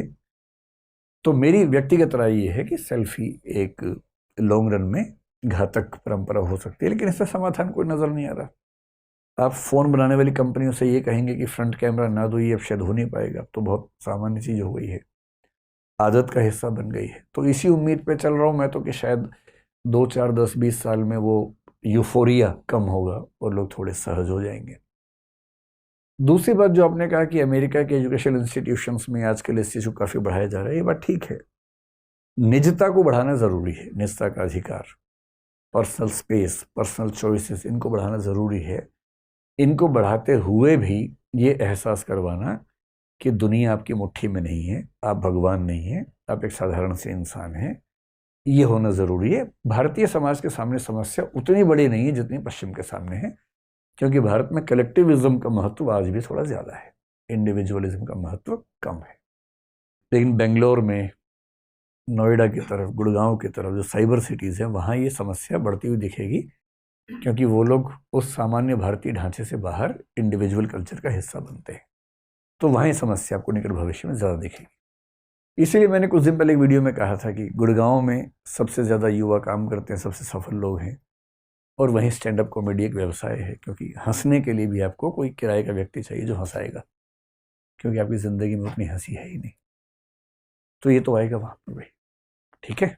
नमस्ते सर, मेरा नाम शुभम है, मैं अलवर राजस्थान से हूँ। सर मैं आपको बहुत बहुत बधाई देना चाहता हूँ और आपको धन्यवाद कहना चाहता हूँ, क्योंकि सर मेरी समझ में अब तक केवल ऐसे शोज होते आए थे, जैसे डांस शोज हो गए या फिर म्यूजिक शो हो गए, स्टैंड अप शो हो गए, लेकिन शायद पहली बार ऐसा हो रहा है कि एक टीचर एक शो कर रहा है या एक टीचर एक कार्यक्रम कर रहा है और इतने सारे लोग दूर दूर से आए हुए हैं। तो सर बहुत बहुत धन्यवाद आपका कि आपने सर समाज के हम जैसे कुछ जिज्ञासु लोगों के लिए एक ऐसा मंच तैयार किया जहाँ पर हम अपनी जिज्ञासाएं शांत कर सकें। सर बहुत बहुत धन्यवाद आपका। शुक्रिया। और सर आपने एक बात बोली थी कि यूएसए में जैसा ऐसा हो रहा है कि टीचर्स का काफ़ी सम्मान है, टीचर की सैलरी भी इंजीनियर्स डॉक्टर से ज़्यादा है। सर मुझे लग रहा है कि भारत में भी ये समय काफ़ी जल्दी आने वाला है आप जैसे टीचर्स की वजह से। आज है तो बढ़िया, और यदि मैं उसमें कुछ भूमिका निभा सकूँ तो और अच्छी बात है। बढ़िया सर बहुत जल्दी आने वाला है। Thank you, thank you, thank you. चलिए इसके साथ ही समाप्त करते हैं आज का सेशन। बहुत बहुत धन्यवाद आप लोगों का।